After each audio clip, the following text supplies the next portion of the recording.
কথা শুনে মানুষ যখন দগ্ধীভূত, বিবেক রূপ আশিবিশ প্রতিটা ক্ষণে ক্ষণে যখন দংশন করছিল মানুষকে, তখনই তারা একটু শান্তির অন্বেষণ করছিল। কোথায় আছে শান্তি? এমন একটা সঙ্গ প্রয়োজন, যেন প্রত্যেকটা মুহূর্তে মুহূর্তে সেই সঙ্গ আমাদেরকে সর্বদা শক্তি সঞ্চার করে, এক চিলতে সুখ প্রদান করে, পরম সুখ আনন্দ রত্নাকরে ডুবাতে পারে। আর এই অন্ধকার প্রকোষ্ঠে যখন আমরা সবাই ছিলাম লকডাউনের জাতাকলে, ঠিক তখনই অনলাইনটাকে বেছে নিয়ে প্রতিদিন আমি ভক্তদেরকে কৃষ্ণ কথা শ্রবণ করানোর মাধ্যমে সঙ্গ প্রদান করেছি। সারা বাংলায় হাজার হাজার ভক্তবৃন্দ, শুধু নয় বিশ্বের অনেক দেশ থেকে প্রবাসী সহ ভক্তবৃন্দ এই অনলাইনে তারা কৃষ্ণ কথা আলাপন শ্রবণ করেছেন। একটা প্ল্যাটফর্ম কৃষ্ণ কথা আলাপন পরিবার গড়ে তুলেছিলাম, এবং সেই প্ল্যাটফর্ম থেকেই তাদের সঙ্গে পরিচয়, তাদের সুখ দুঃখের কথা জানা, এবং সেখান থেকেই হরিকথা শ্রবণের মাধ্যমে তাদের চিত্তে কৃষ্ণ ভক্তির বীজ বপন হয়, ধীরে ধীরে অঙ্কুরিত হয়, পল্লবিত হয়, পুষ্পিত হয়। এবং আপনারা জানেন দীর্ঘদিন যাবৎ এই দম্পতি সন্তান প্রাপ্তির আকাঙ্ক্ষায় বেকুল ছিলেন। ভগবানের নৈকট্যে কত কেঁদেছেন, কত জায়গায় গিয়েছেন, হৃদয়ের আর্তনাদ জ্ঞাপন করেছেন। তো এই হাহাকার আমার কর্ণেও গোচরিত হয়েছিল। এমনকি আজকে যাদের কল্যাণের নিমিত্তে এই প্রবচন, নির্জলা একাদশী ব্রত পালন করে আমিও প্রার্থনা করেছিলাম ভগবানের কাছে তাদের যেন সন্তান হয়। তারাও ব্রত আদি পালন করেছেন। ভগবান শ্রী গোবিন্দ মুখ তুলে তাকিয়েছেন, একসঙ্গে তারা পুত্র এবং কন্যা প্রাপ্ত হয়েছেন। এটা সত্যি ভগবানের অশেষ কৃপা। ভগবান অবশ্যই ডাক শুনেন, কিন্তু ডাকার মতো ডাকতে হয়। তো অন্নপ্রাশনের সময়ও প্রভুজি আমায় যোগাযোগ করেছিলেন, আমি অধিক ব্যস্ত, তখনও যেতে পারিনি। আর মাতাজিরও মনে ইচ্ছে ছিল, তিনি অন্তঃসত্ত্বাকালীন সময়েই ইচ্ছে পোষণ করেছিলেন, যদি সন্তান সুস্থ শরীরে পৃথিবীর আলো দেখে তিনি ভগবানের অপ্রাকৃত কথামৃতে সবাইকে স্নাত করাবেন। আজ তাদের পিতৃত্ব সফল হয়েছে। একটা পুরুষের জীবনে সন্তান প্রাপ্তির মাধ্যমেই পিতৃত্ব আসে, একটা নারীর জীবনে সন্তান প্রাপ্তির মাধ্যমেই মাতৃত্ব আসে।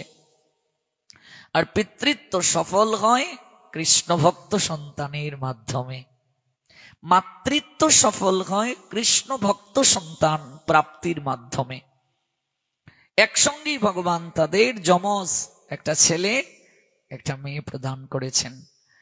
এবং আমাদের এই যে কৃষ্ণকথা আলাপন পরিবার, এখানে অনেকেই বিষয়টি জানতেন, এই প্রকাশ প্রভুজির সন্তান প্রাপ্তির হাহাকার। আমি অতিশয় আনন্দিত।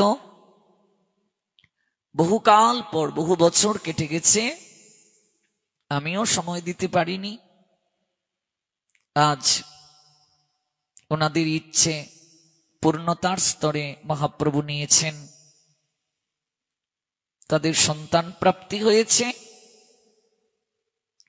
আর অহৈতুকী গৌর গোবিন্দের তত্ত্ব কথামৃতে অবিস্নাত করার নিমিত্তে এই যজ্ঞের তারা আয়োজন করেছেন। আপনারা যারা এসেছেন এই যজ্ঞে আহুতি দেওয়ার জন্য, আপনারা কৃপা আশীর্বাদ করুন তাদের প্রতি, ভগবান যাদেরকে আমানত রূপে দিয়েছেন তারা যেন সুস্থ শরীরে ভগবানের গুণমহিমা কীর্তনের মাধ্যমে দীর্ঘজীবী হয়। এই দম্পতি সহ পরিবারের সকলের যেন কৃষ্ণ প্রেম ভক্তি সুদৃঢ়ভাবে লাভ হয়। নিতাই গো সীতানাথ প্রীতি প্রেমানন্দে হরি বল। জয় জয় শ্রী রাধে। মনে রাখবেন, জগতে মহতের কৃপায় সকল কিছুই প্রাপ্তি সম্ভব। ভগবান সরাসরি কাউকে কৃপা করেন না, সেই কৃপাটা করেন সাধু বৈষ্ণবের আনুগত্যে। কেননা গোবিন্দ কহেন মম বৈষ্ণব পরাণ, বৈষ্ণব হৃদয়ে সদাময় করি বিশ্রাম। ভগবান বলছেন বৈষ্ণব আমার প্রাণ। আচ্ছা মা, শরীরে যদি প্রাণ না থাকে তাহলে শরীরের কোনো মূল্য আছে গো? কোনো মূল্য নেই। তো ভগবান বলছেন বৈষ্ণব আমার প্রাণ, বৈষ্ণব হৃদয়ে সতত মই করি বিশ্রাম। আমি বৈষ্ণব হৃদয়ে সতত বিশ্রাম করি। এজন্য বৈষ্ণব কৃপা প্রাপ্তি, সাধু কৃপা প্রাপ্তি, সাধু সঙ্গ প্রাপ্তি সবার ভাগ্যে হয় না গো মা। বহু জন্মের ভাগ্য থাকলে বৈষ্ণবাসী মিলে, বহু জন্মের সৌভাগ্য ব্যতীত সম্ভব নয়। বহু জন্মের সৌভাগ্য না থাকলে সাধুসঙ্গ করাও সম্ভব নয়। এই পুরো এলাকাটাই তো সনাতন ধর্মের অনুসারীদের এলাকা। তাহলে এই গুটি কয়েকজন কেন এলেন ভগবানের কথা শ্রবণ করতে? অনেকেই বসে বসে টিভিতে সিরিয়াল দেখছে, গল্প করছে, কিন্তু ভাগবতীর আসরে অনেককেই খুঁজে পাওয়া যায়নি। এটার কারণ কি?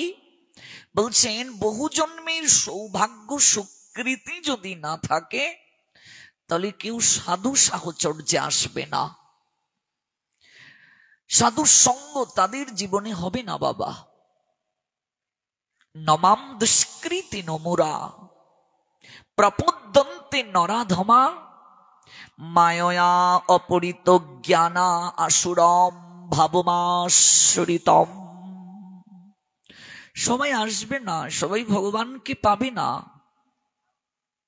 ভগবানের কথা শ্রবণের নিমিত্তে সবাই আসবে না। আপনারা যারা এসেছেন বহু জন্মের সুকৃতি পুঞ্জীভূত রয়েছে আপনাদের হৃদয়ে, যার কারণে সাধু সঙ্গে সাধু মুখে ভগবানের কথা শ্রবণ করার জন্য প্রণোদনা এই চিত্তে আপনাদের জেগেছে। রঘুপতি রামচন্দ্রকে বিভীষণ প্রশ্ন করেছিলেন, বিভীষণকে রাবণ এবং কুম্ভকর্ণের ভ্রাতা। দেখুন, রাবণ অসুর ভাব সম্পন্ন, ধর্মের বিপক্ষে না ধর্মের পক্ষে? রাবণ ধর্মের পক্ষে না বিপক্ষে মা? ধর্মের বিপক্ষে। ধর্মের বিপক্ষে দাঁড়িয়েছে। শুধু তাই নয়, স্বয়ং রঘুপতি বক্ষ বিলাসিনী সীতা দেবীকে হরণ করেছে সে।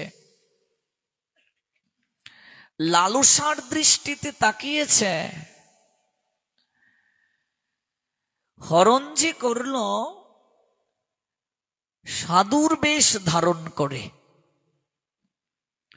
এসে বলছে, মা জানকীকে ভিক্ষাং দেহি, আমায় ভিক্ষা দাও। তো জানকী বলছেন, আমি কুণ্ডলী লঙ্ঘন করে তো ভিক্ষা দিতে পারবো না বাবা, এই কুণ্ডলীর ভিতরে এসে আপনাকে ভিক্ষা নিতে হবে। রাবণ বলে উঠেছে, মা একজন মুখ হয়ে ফিরে যাবে, ভিক্ষা প্রাপ্ত না হয়ে ফিরে যাবে, একজন অতিথি তো নারায়ণ সদৃশ। মা তুমি তো সুশীলা, তুমি তো ভক্তি প্রেমে জ্ঞানে গুণে গুণান্বিতা মনে হচ্ছে, তুমি কি জানো না সেই তত্ত্ব?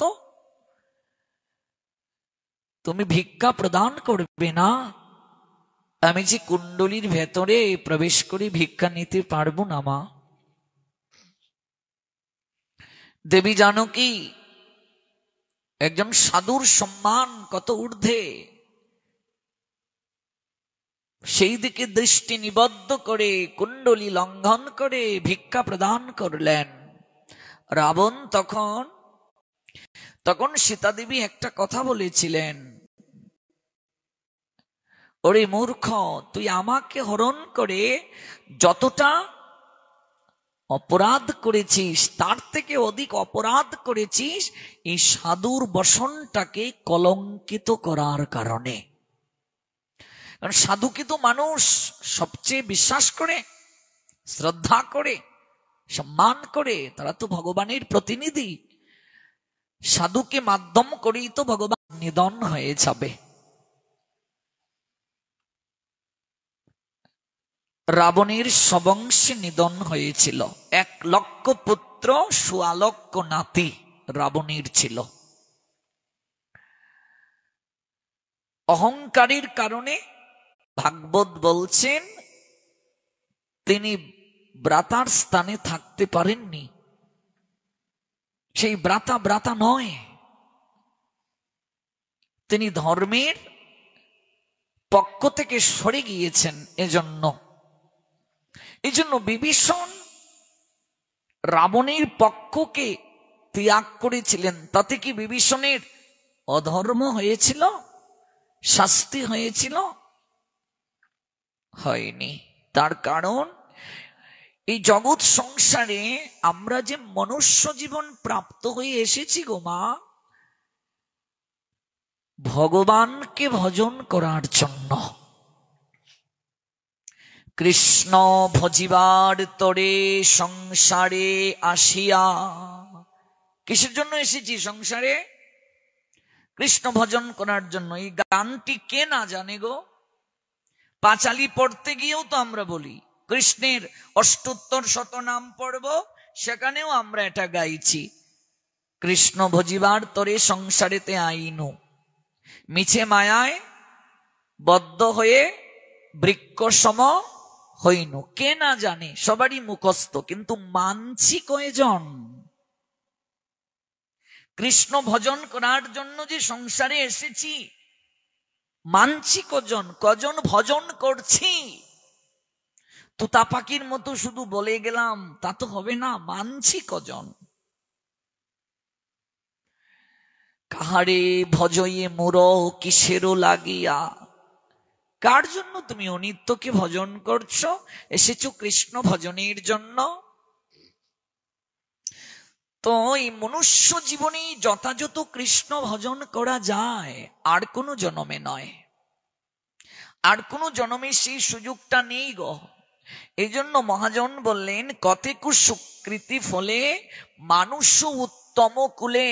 এই যে আমরা মানুষ কুলে জন্ম গ্রহণ করেছি, জন্ম হয়েছে আমার, এটা অনেক সুকৃতির কারণে। এই জন্মেই কেবল কৃষ্ণ আরাধনা করার সুযোগ রয়েছে, আর কোনো জন্মে নেই। এই মনুষ্য জন্ম প্রাপ্ত হয়ে যে কৃষ্ণ ভজন করে না, এই কর্ণের সদ্ব্যবহার করে না। ভাবুন তো, জগতে অনেক লোক আছে বধির, কানে শুনে না, আছে কি নেই মা? জগতে অনেক লোক আছে কর্মফলের কারণে অন্ধ হয়ে এসেছে, চোখে আলো নেই। জগতে অনেক লোক আছে পঙ্গু, হাঁটতে পারে না, প্যারালাইজড হয়ে বিছানায় পড়ে আছে। জগতে অনেক লোক আছে ইচ্ছে করলেও, মন চাইলেও এই দুটো হাত তারা তুলতে পারে না। এই মুখ দিয়ে তারা কথা বলতে পারে না, কান দিয়ে তারা শ্রবণ করতে পারে না, নাসিকা দ্বারা নিঃশ্বাস যথাযথভাবে নিতে পারে না, মেশিন দিচ্ছে, আছে কি নেই?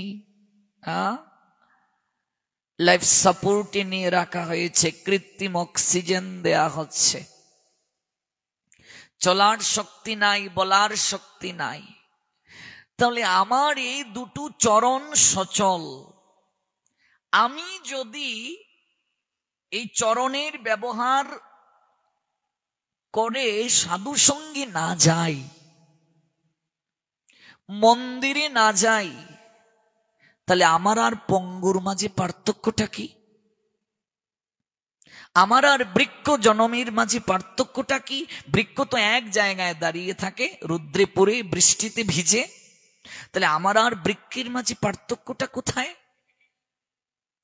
আমি যদি এই দুটো কর্ণ দ্বারা কৃষ্ণ কথা শ্রবণ না করি, তাহলে আমার আর বধিরের মাঝে পার্থক্য কোথায়? এই দুটো চোখ দ্বারা গুরু বৈষ্ণব যদি দর্শন না করি, ভগবানের বিগ্রহ যদি প্রতিদিন দর্শন না করি, প্রণাম যদি না দেই গিয়ে, তাহলে আমার আর অন্ধের মাঝে পার্থক্যটা কোথায়? শরীর সচল আছে, একটু গিয়ে ভাগবত পাঠে বসি না, এমন একদিন সময় আসবে মন চাইলেও আর এই শরীর চলবে না। এখনোই তো আমরা নিচে বসতে পারি না, টুল দিয়ে বসতে হয়, আমার ঠিক কিনা? কোনো কোনো জায়গায় টুল নিয়ে আমরা যাই, মুড়া দিয়ে বসি, চেয়ারে বসি, কারণ কি?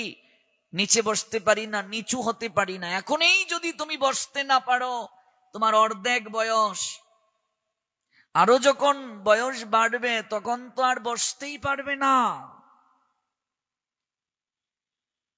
উঁচু আসনে বসে হরিকথা শ্রবণ করলে অহংকার আসে চিত্তে, ভগবানের কৃপা দৃষ্টি তাদের উপর পতিত হয় না। এবার কি করা যায়? বাবা, আমি যে অসমর্থ, নিচে বসতে পারি না, এজন্য ভাগবতকে প্রণাম দিয়ে ক্ষমা চেয়ে, হে গোবিন্দ, আমি তো নিচে বসতে পারি না, আমার শরীর অসমর্থ, অপারগ আমি, আমায় ক্ষমা করে দাও। এই ক্ষমা চেয়ে আমি উঁচু আসনে বসলাম। কিন্তু শিক্ষাটা গ্রহণ করুন। শিক্ষাটা কি? যে আমি এমন দুর্ভাগা, আমি এখনই নিচু হতে পারি না। যদি হতে পারো নিচু, তবে পাবে কিছু, নিচু না হলে কিছু পাওয়া যায় না। আমার বয়স যখন আরো বাড়বে, তখন আমার কি হবে? তাহলে ভজন কখন করতে হয়? শরীরে যৌবন থাকতে, শক্তি থাকতে ভজন করতে হয়। শক্তি ফুরিয়ে গেলে ভজন হয় না। দেহ থাকিতে সবল, হরে কৃষ্ণ বল, অঙ্গ অবশ হইলে লইতে পারবে না। বয়স হয়ে গেলে ভজন হয় না। যুদ্ধের প্রারম্ভিকায় ডেকে পাঠিয়েছিলেন দুর্যোধন আর অর্জুনকে। এই জগৎ সংসারে ভগবান কারো সঙ্গে পক্ষপাতিত্ব করেন না গো। জগতে সবাই তার সমান। দুর্যোধনও তার কাছে যেমন, অর্জুনও তার কাছে তেমন। ভগবানের কাছে সবাই সমান। ভগবান কাউকে সুখ দেন না, দুঃখও দেন না। মানুষ কর্ম অনুযায়ী সুখ প্রাপ্ত হয়। মানুষ কর্ম অনুযায়ী দর্শন করব, আমি তার ইচ্ছে পূরণ করব। সে আমার কাছে যা চাইবে আমি তাই দেব। শকুনি দুর্যোধনকে বলছে, বাছা আমার, এই আর্যাবর্তে একজনই কেবল আছে, বাসুদেব কৃষ্ণ, যার নাম ছলনায় আমার থেকেও সে এগিয়ে। একমাত্র আমি ওই বাসুদেব কৃষ্ণকেই ভয় পাই, আর কাউকে ভয় পাই না। এই লোকটাকে সাধারণ মানুষ মনে হয় না, অবতার। জেনে যান, যখন আপনি ভগবানের কাছে যাবেন তখন আপনাকে কেমন ভাবে যেতে হবে। আমরা এসেছি কোথায়? ভগবানের কথাকে নিয়ে বিরাজ করি, যেখানে আমার ভক্তগণ মিলিত হয়ে আমার গুণ কীর্তন করে। আমাকে অন্য কোথায় খুঁজে পাওয়ার নাই পাও নারদ। আমার গুণ মহিমা যেখানে কীর্তন হবে, আমার কথা যেখানে কীর্তন হবে, আমি সেই জায়গায় অবশ্যই, অতি অবশ্যই অবস্থান করব। এই জায়গাটাতে আমাকে নিশ্চয়ই পাবে। ভগবানের কথা যেখানে, ভগবান সেখানে। তো ভগবানের কথা শ্রবণ করতে আমরা যারা এসেছি, অর্থাৎ ভগবানের নিকটে আমরা যারা এসেছি, আমাদের অবস্থানটা কেমন হবে, আমাদের মানসিকতাটা কেমন হবে। এই লীলা করে দুর্যোধন অর্জুনকে দিয়ে গোবিন্দ জগৎকে জানালেন। একটা উঁচু আসন রাখলেন মস্তকের দিকে, আর একটা আসন রাখলেন নিচে চরণের দিকে, আর ভগবান সব আসনে আছেন। মনে রাখবে, আসন ব্যতীত জগতে কিছুই হয় না। আপনি প্রসাদ পাবেন, আপনাকে আসন করে পেতে হবে। আজকাল দেখবেন মন্দিরগুলোতেও চেয়ার টেবিলে প্রসাদ হয়। আমি আবারও বলছি, অসমর্থ যারা, তাদের কথা আলাদা। ধার্মিক মুসলমানদের দিকে তাকান, এই যে তারা নামাজ পড়ে সেজদা দেয়, যদি কেউ শারীরিক দিক থেকে অসুস্থ থাকে, সে যদি সেজদা দিতে না পারে, তাহলে কি নামাজের নিয়ম পরিবর্তন হয়ে যাবে? যাবে না। কারণ তার শারীরিক ত্রুটি, কিন্তু নামাজের যে নিয়ম সেভাবেই আদায় করতে হবে।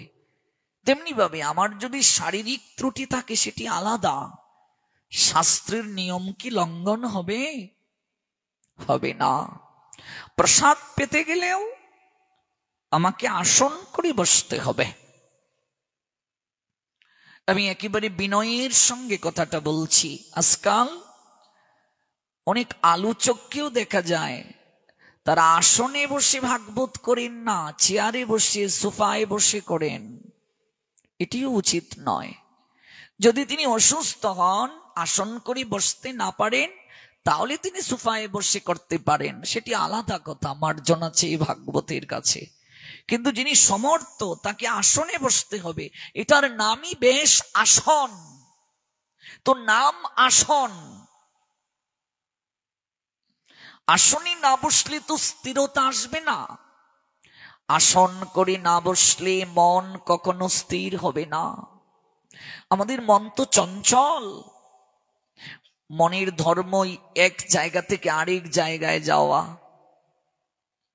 কিন্তু আপনাদের পাশের জেলা শরীয়তপুর, সেখানে রাম ঠাকুর আবির্ভূত হয়েছেন। ডিঙ্গামানিক, নড়িয়া উপজেলা।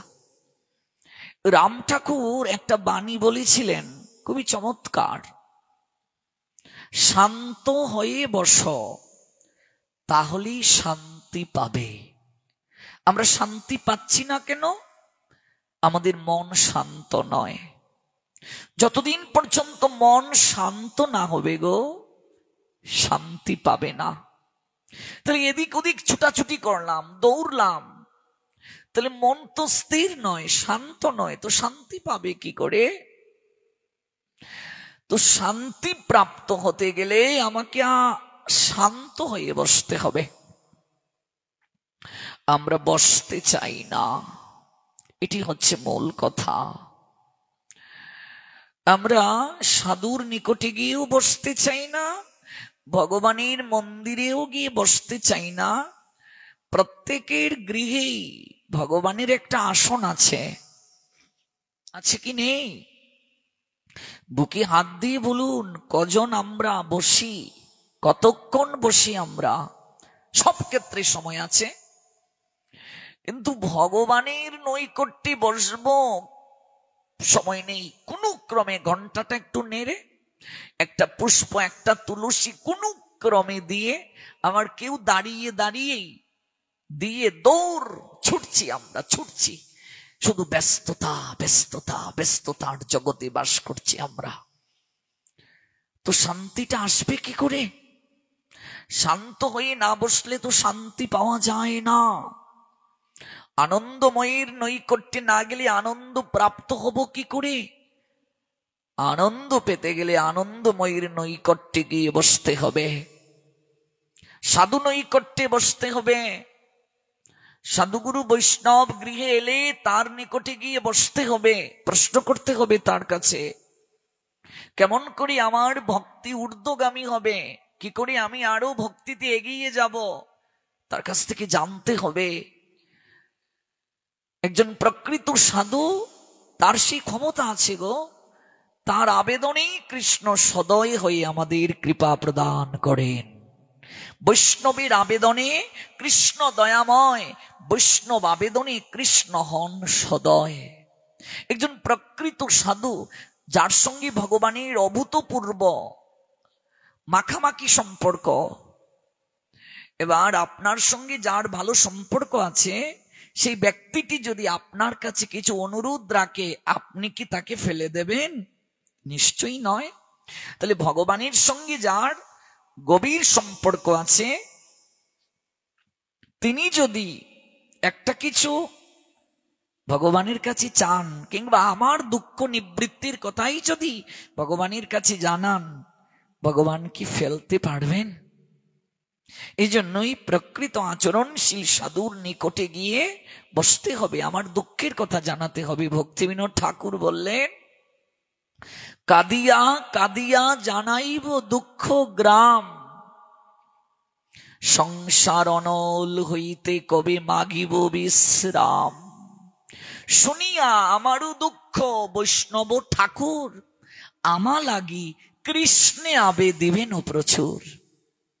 বৈষ্ণবের আবেদনে কৃষ্ণ দয়াময়, বৈষ্ণব আবেদনে কৃষ্ণ হন সদয়। এজন্যই তো নিবেদন বৈষ্ণব চরণে, বিনোদের নিবেদন বৈষ্ণব চরণে। কৃপা করি সঙ্গে লহ এই অকিঞ্চনে, এই অকিঞ্চনকে কৃপা করি সঙ্গে নাও হে বৈষ্ণব ঠাকুর। কৃষ্ণ সে তোমার, কৃষ্ণ দিতে পারো, সে শক্তি তোমারও আছে। আমি তো কাঙ্গাল, কৃষ্ণ কৃষ্ণ বলে ধাই তব পাছে পাছে। কেন যাচ্ছি তোমার পিছনে পিছনে? একটা অভিলাষ, আমি কাঙ্গাল, বড় কাঙ্গাল, কৃষ্ণ প্রেম ভক্তিহীন, আমার মতো জগতে পতিত কেউ নাই। পিছনে পিছনে যাচ্ছি একটা অভিলাষ, আমায় কৃষ্ণ প্রেম ভিক্ষা দাও, আমায় প্রেম ধন দাও। কৃষ্ণ প্রেম ধন বিনা ব্যর্থ দরিদ্র জীবন, তার মতো দরিদ্র, তার মতো কাঙ্গাল জগতে কেউ নাই। যার জীবনে কৃষ্ণ প্রেম নাই, তার মতো কাঙ্গাল জগতে কেউ নাই, তার মতো অভাবী জগতে আর কেউ নাই। এই জন্যই বৈষ্ণব নৈকট্যে যাওয়া, সাধুর নৈকট্যে যাওয়া, এই জন্যই গৌর গোবিন্দের নৈকট্যে বসা। সাধুগণ যেখানে মিলিত হয়ে তার গুণমহিমা কীর্তন করেন, সেখানেই গোবিন্দ বিরাজ করেন। কিন্তু সেখানে আমি কেমন ভাবে যাব? বিনয় ভাব নিয়ে, ব্রজের সাজ নিয়ে, বিনয় ভাব নিয়ে। ব্রজের সাজ কি? দয়াল গুরু গো, ব্রজের ভাবে সাজাও দেহ খান। ব্রজের সাজটা কি? ললাটে তিলক, কণ্ঠে মালা, এটা ব্রজের সাজ। ও বাবা, দেখো আমরা কতটা মূর্খ। মারা গেলে স্নান করিয়ে তিলক সেবা করাই আমরা না? এই মুকসুদপুর উপজেলায় কেউ মরলে স্নান করিয়ে শ্মশানে নেওয়ার আগে তিলক দেন না কপালে? তো তিলক সেবা মরার পরে আমরা করি, কিন্তু বাস্তবে কপালে তিলক দেই না, জীবিত অবস্থায় তিলক দেই না। কত মূর্খ ভাবো মা। মরার পরে স্নান করিয়ে কপালে তিলক দেই, ধুতি পরাই, হরিনাম কীর্তন করে করে মরা বেটাকে শ্মশানে নিয়ে যাই। আর জীবিত অবস্থায় জপমালায় হরিনাম করি না অনেকেই, জীবিত অবস্থায় গীতা পড়ি না, মরার পরে মরা ব্যক্তির বুকের মাঝে গীতা দেই, খুল করতাল বাজিয়ে হরিনাম শুনিয়ে মরাকে শ্মশানে নিয়ে যায়। মরার কানে হরিনাম যায়, মরাকে হরিনাম শুনিয়ে হবেটা কি? এই যে হরিনাম করে নিয়ে যাওয়া হয়, এটি জীবিত অবস্থায় শ্মশান বন্ধু যারা মরা ব্যক্তিকে নিয়ে যাচ্ছে তাদেরকে জানানো হচ্ছে, তাদেরকে ইঙ্গিত দেয়া হচ্ছে, তাদেরকে অনুভব করানো হচ্ছে, দেখো কিচ্ছু সঙ্গে যায় না। ওই মৃত লাশটা একটা শিক্ষা দিয়ে যাচ্ছে আমাদের, বন্ধুগণ আমার দিকে তাকিয়ে দেখো, সারা জীবন যে অর্থবিত্ত বৈভবের লালসায় কৃষ্ণ নাম করার আমি সময় পাইনি, একটিবারও গুরু বৈষ্ণবের নৈকট্যে ভগবানের আসরে গিয়ে বসার সুযোগ পাইনি। তাকিয়ে দেখো, আমি সব অর্থবিত্ত বৈভব সম্মান প্রতিপত্তি, এমনকি আমার বাসভবন, ব্যবসা প্রতিষ্ঠান, ব্যাংক ব্যালেন্স সব আমি পিছনে রেখে যাচ্ছি, আর যা আমার সঙ্গে যাচ্ছে কৃষ্ণ নাম। সেই কৃষ্ণ নাম তো আমি আদরের সঙ্গে যত্ন সহকারে জীবনে করি নাই। আমি যে ভুল করলাম, এই ভুলটা তোমরা করিও না। তাই তোমরা সময় থাকতে বদন ভরে হরি বলো, তোমরা হরিনাম করো, সময় থাকতে করো। আমায় দেখে শিক্ষা নাও, তোমরা সময় থাকতে তোমরা হরিনাম করো। এই শিক্ষাটা দিয়ে যাচ্ছে মৃত ব্যক্তিটা আমাদের। এই জন্য বিনয় ভাবে ব্রজের সাজে আসব। আপনি সবসময় তিলক দিতে পারছেন না, ভাগবতে যাবেন, একটু তিলকটা দিয়ে যান। আপনি সন্ধানিক করবেন, একটু ধুতিটা পরিধান করুন, ললাটে একটু তিলক দিন। কেশবায় নম, নারায়ণায় নম, মাধবায় নম, গোবিন্দায় নম, বিষ্ণুবে নম, মধুসূদনায় নম, ত্রিবিক্রমায় নম, বামনায় নম, শ্রীধরায় নম, ঋষিকেশায় নম, পদ্মনাভায় নম, আর দামোদরায় নম। এই যে দ্বাদশ নামে ভগবান আপনার দেহের মাঝে অবস্থান করলেন, আপনার দেহটা বন্ধন হয়ে গেল, রক্ষা কবচ হয়ে গেল। যমদূতের আর সাহস নাই আপনার দেহটাকে নিয়ে যাওয়ার। এজন্য সনাতনী হিন্দুরা তিলক পরিধান করবে, তিলক পরিধান করবে। আপনি ললাটে যদি দিতে নাও পারেন, জল তিলক দিন। বাকি 11 জায়গায় তো দিতে পারছেন, যে বাবা আমি চাকরিতে যাচ্ছি, ব্যবসা প্রতিষ্ঠানে যাচ্ছি, আমি পরিবেশ পরিস্থিতির কারণে ললাটে আমি একেবারে ঊর্ধ্বপুণ্ড দিতে পারছি না, তাহলে আপনি জল তিলক দিতে পারেন ললাটে। তিলকটা জলের মাঝে স্পর্শ করে সেই জলটা দিন, বাকিটা তো আপনার কাপড়ের ভিতরেই আছে। তিলক না করলে, তিলক সেবা না করলে, কণ্ঠে তুলসীর মালা না থাকলে আমাদের প্রণামও ভগবানের কাছে যায় না রে মা। 56 ব্যঞ্জন রন্ধন করে ভগবানকে দিলে তুলসী পত্র হবে, বিনা তুলসীতে 56 ব্যঞ্জন রন্ধন করে ভগবানকে দিলেও যেমন প্রসাদ হয় না, তেমনি ভাবে শরীরে যদি তুলসী না থাকে, শরীরটাও ভগবানের সেবায় নিবেদিত হয় না, ভগবানের চরণে নিবেদিত হয় না গো। এই জন্য মরার পরে দেখবে চোখে তুলসী দেয়া হয়, ওই তুলসী দিয়ে আমরা আহুতি দিচ্ছি, অগ্নিতে যজ্ঞে আহুতি দিচ্ছি দেহটাকে। ললাটে তিলক, কারণ আমরা কলিযুগের মানুষ। আর আপনাদের কাছে কি বলবো, আপনারা তো কলিগ্রামের মানুষ, কি বলবো আপনাদেরকে আমি। কলি রাজার তো শাসন চলছে, আর সেই রাজার আদর করবে না বন্দি করবে। আমি ভাবছি গ্রাম থেকে আমি সুস্থ শরীরে যেতে পারবো কিনা, কারণ আপনারা তো এই কলিযুগে যিনি রাজা গোবিন্দ ভগবান, আর এই কলিযুগে যিনি সম্রাট তিনি হলেন শ্রীমান মহাপ্রভু।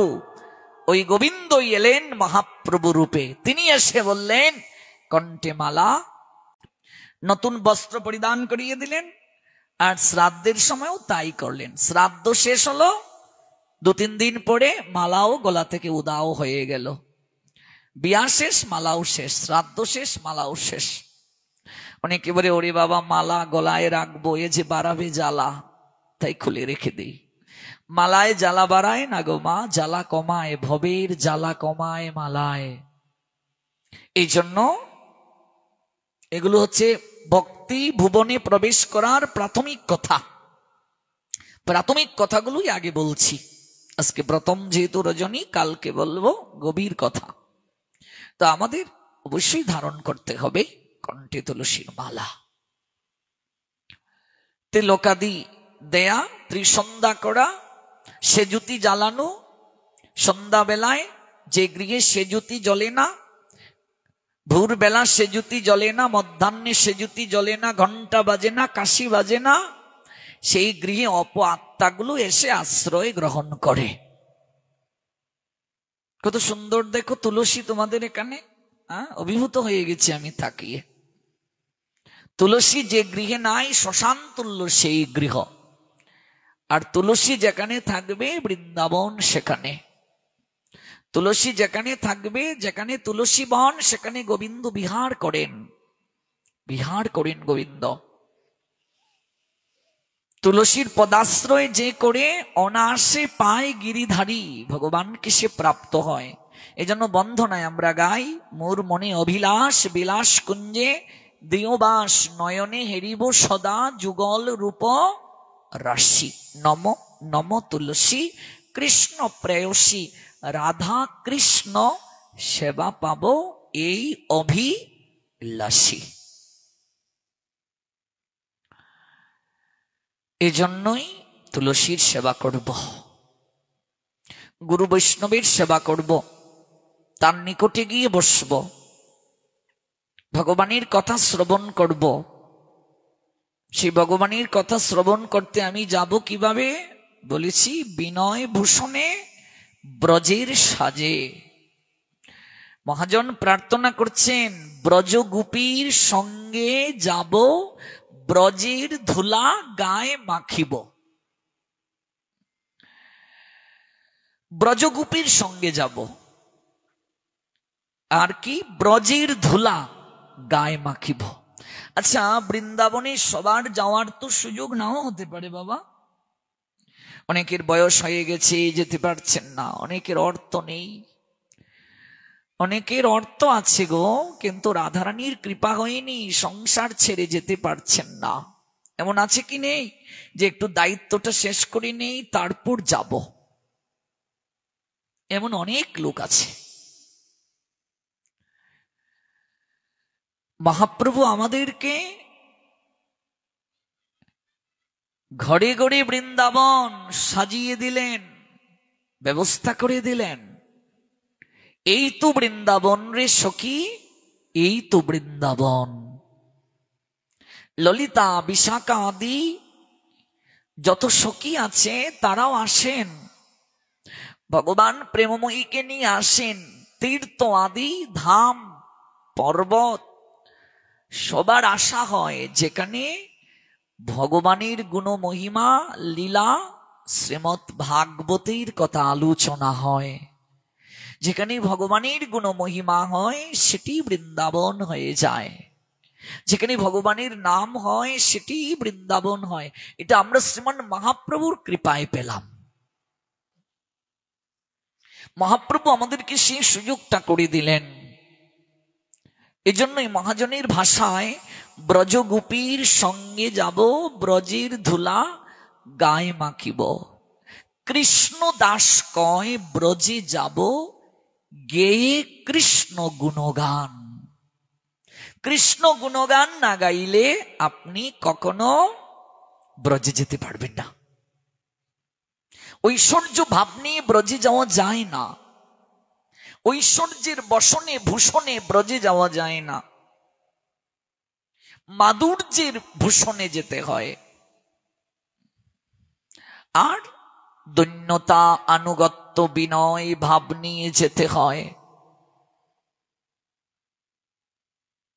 তা না হলে যাওয়া যায় না। ভগবানের কাছে আপনি যা চাইবেন তাই তো পাবেন। আপনার প্রার্থনা যেমন, প্রাপ্তিও তেমন। দুর্যোধনের প্রার্থনাটা ছিল গোবিন্দের কাছে কি, অর্জুনের প্রার্থনাটা গোবিন্দের কাছে কি ছিল, এটি থেকেই তো শিক্ষা নেবে সংসারী মানুষ। আপনি কি প্রার্থনা করবেন গোবিন্দের নিকটে? দুর্যোধন প্রার্থনা করলো, অর্জুনও প্রার্থনা করলো, কিন্তু উভয়ের প্রার্থনা আলাদা, উভয়ের উপবেশন আলাদা, বসনও আলাদা, মনোভাবটাও আলাদা। সবাসনে গোবিন্দ শুয়ে আছেন, দুর্যোধন এলো অর্জুনের অনেক পূর্বে, এসে একটা রাজকীয় আসনে, উঁচু আসনে সে বসলো। মনে মনে ধারণা, আমি ধৃতরাষ্ট্রের পুত্র, কুরু সম্রাটের তনয়, আমি নিচে বসবো। দেখুন অহংকার, রাজকীয় বসন পরিধান করে এসেছে, ভগবানের কাছে এসেছে, কথা শ্রবণ করবে, নিচে বসবে না। মনে রাখবে, শ্মশান আর ভাগবতের আঙ্গিনা, ভাগবতের আসর, উঁচু নিচু ভেদাভেদ নাই এই দুটো জায়গায়, সবাই সমান। এখানে আমি কলেজের প্রিন্সিপাল, এই পরিচয় আমার গৌণ। এখানে আমি মন্ত্রী, এই পরিচয়টা আমার এখানে নাই। আমি চেয়ারম্যান, আমি মেম্বার, আমি বড় পাঠক, গোস্বামী সন্তান, এখানে এই পরিচয়টা নাই। এখানে আমার আপনার পরিচয়, আমরা কৃষ্ণ দাস, এটাই আমাদের পরিচয়। শ্মশানে মন্ত্রীর জন্য আলাদা চিতা সাজানো হয়, পদ্ধতি কি আলাদা? সবার জন্য একই নিয়ম। রাজকীয় বসন, আচরণটা দাম্ভিকতার, উপবেশন উঁচু আসনে। অর্জুন এলো, আহা মাধব, কতকাল পর তোমার চরণ প্রান্তে বসার সুযোগ পেলাম। চরণ প্রান্তে বসলো, নিচে বসলো, আসন করে বসলো। কবে তুমি চোখ উন্মিলন করবে, দর্শন হবে, কৃপা দৃষ্টি পাবো। তাকালেন, গোবিন্দ দৃষ্টিটা নিচের দিকে গেল, চরণের দিকে গেল। সব জায়গায় মায়া আছে, চরণে কেবল কৃপা। পার্থ, কখন এলে?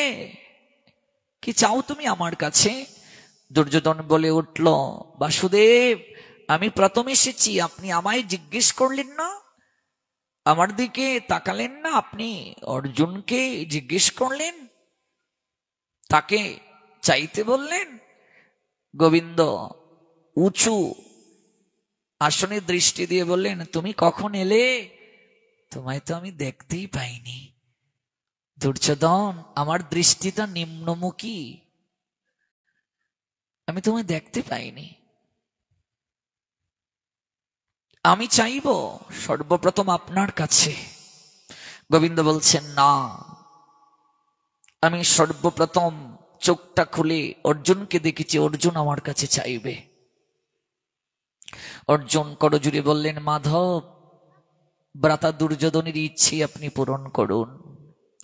দুর্যোধন, তাহলে চাও যুদ্ধে আমি অস্ত্র ধারণ করব না, রথের সারথি হব, অন্যদিকে 1 অক্ষৌহিনী সৈন্য দেব তোমায়। 2,18,700 হলো 1 অক্ষৌহিনী সৈন্য। কি নেবে? আমায় নেবে, নিরস্ত্র আমাকে নেবে, অস্ত্র ধারণ করব না, অস্ত্রহীন আমি, সারথি হব কেবল, আমায় নেবে না তুমি সৈন্য নেবে। দুর্যোধন মনে মনে ভাবছে, যে যুদ্ধ করবে না তাকে নিয়ে বসিয়ে বসিয়ে খাওয়ালে হবেটা কি? তার চেয়ে বরং আমার সৈন্যই ভালো। আমাদের হৃদয় বৃত্তিটা যেমন, কৃপাটাও তেমন হবে। ভাগবতে তো এসেছি আমরা, কিন্তু আমাদের হৃদয় বৃত্তি যেমন, কৃপাটাও তেমন। আমরা কি চাইবো গোবিন্দের নিকটে?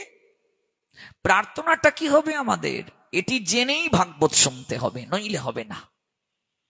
যেখানে দুর্যোধন পদাতিক সৈন্য পেল 1,09,350, অশ্বারোহী পেল 65,610, হস্তি বাহিনী পেল 21,870, রথী পেল 21,870, 2,18,700। আর অন্যদিকে গোবিন্দ একা অস্ত্রহীন রথের সারথি। দুর্যোধন ভাবল এত সৈন্য আর একদিকে নিরস্ত্র বাসুদেব কৃষ্ণ, আমার সৈন্যই ভালো। কি চাও তুমি অর্জুন? অর্জুন করজুড়ি বলছে, মাধব আমি জয় পরাজয় বুঝি না, ভালো মন্দের বিচার করার ক্ষমতা এখনো আমার হয়নি। ধর্ম অধর্মের সূক্ষ্মাতি সূক্ষ্ম বিচার মাধব আমি তোমার নিকট থেকেই তো জানবো। শুধু এই জন্মে নয় মাধব, প্রতিটা জনমে জনমে আমি যেন এমন করি তোমার চরণ প্রান্তে বসতে পারি মাধব। প্রতিটা জনমে জনমে যেন আমি তোমার হয়ে থাকতে পারি। আমি তোমাকে ব্যতীত আমি আর কিছু চাই না, তোমার অহৈতুকী কৃপা ব্যতীত আমি আর কিচ্ছু চাই না মাধব। তাই হলো, যেখানে পার্থ ধনুর্ধর, যেখানে বাসুদেব শ্রীকৃষ্ণ, সেখানেই ধর্ম বিরাজ করে আর সেখানেই জয় হয়। সংসারী মানুষ শিক্ষা নেবে,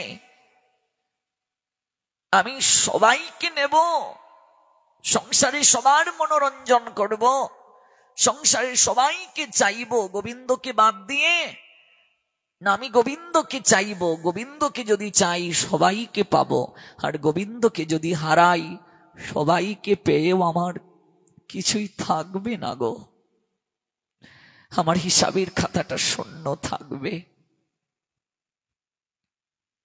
যার কারণে আজ বিভীষণ রঘুপতি রামচন্দ্রের পক্ষ নিলেন। মনে তো আছে যা দিয়ে শুরু করেছিলাম পাঠ, বিভীষণ রামচন্দ্রের পক্ষ নিলেন, রাবণকে ত্যাগ করলেন। সেই ব্রাতা নয়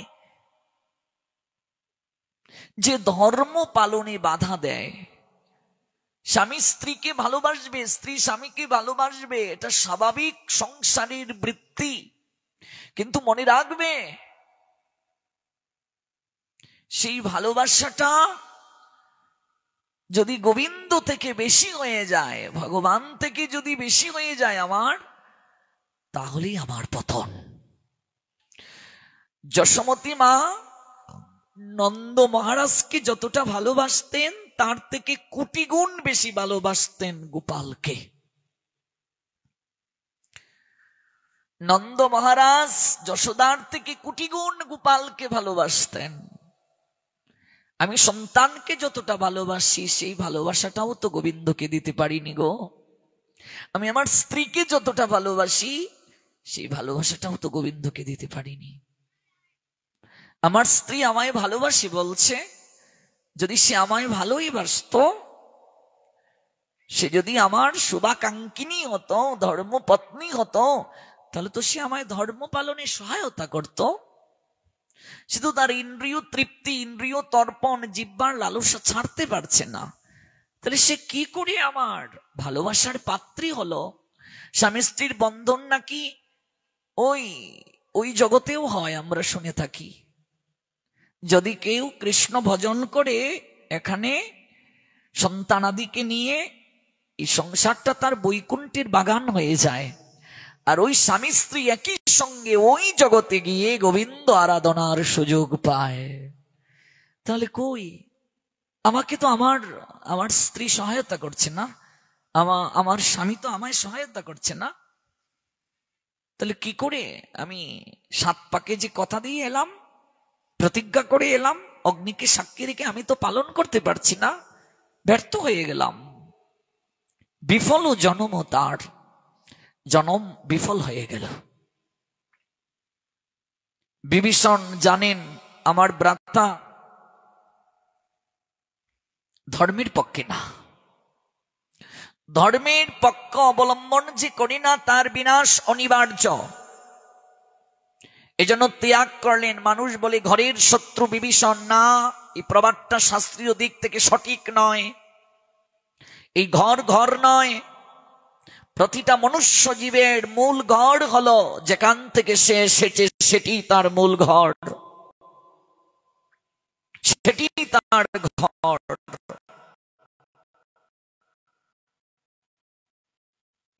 কবে যে আবার ঘরে ফিরব, হে গোবিন্দ তুমি ছাড়া কেউ জানে না গো।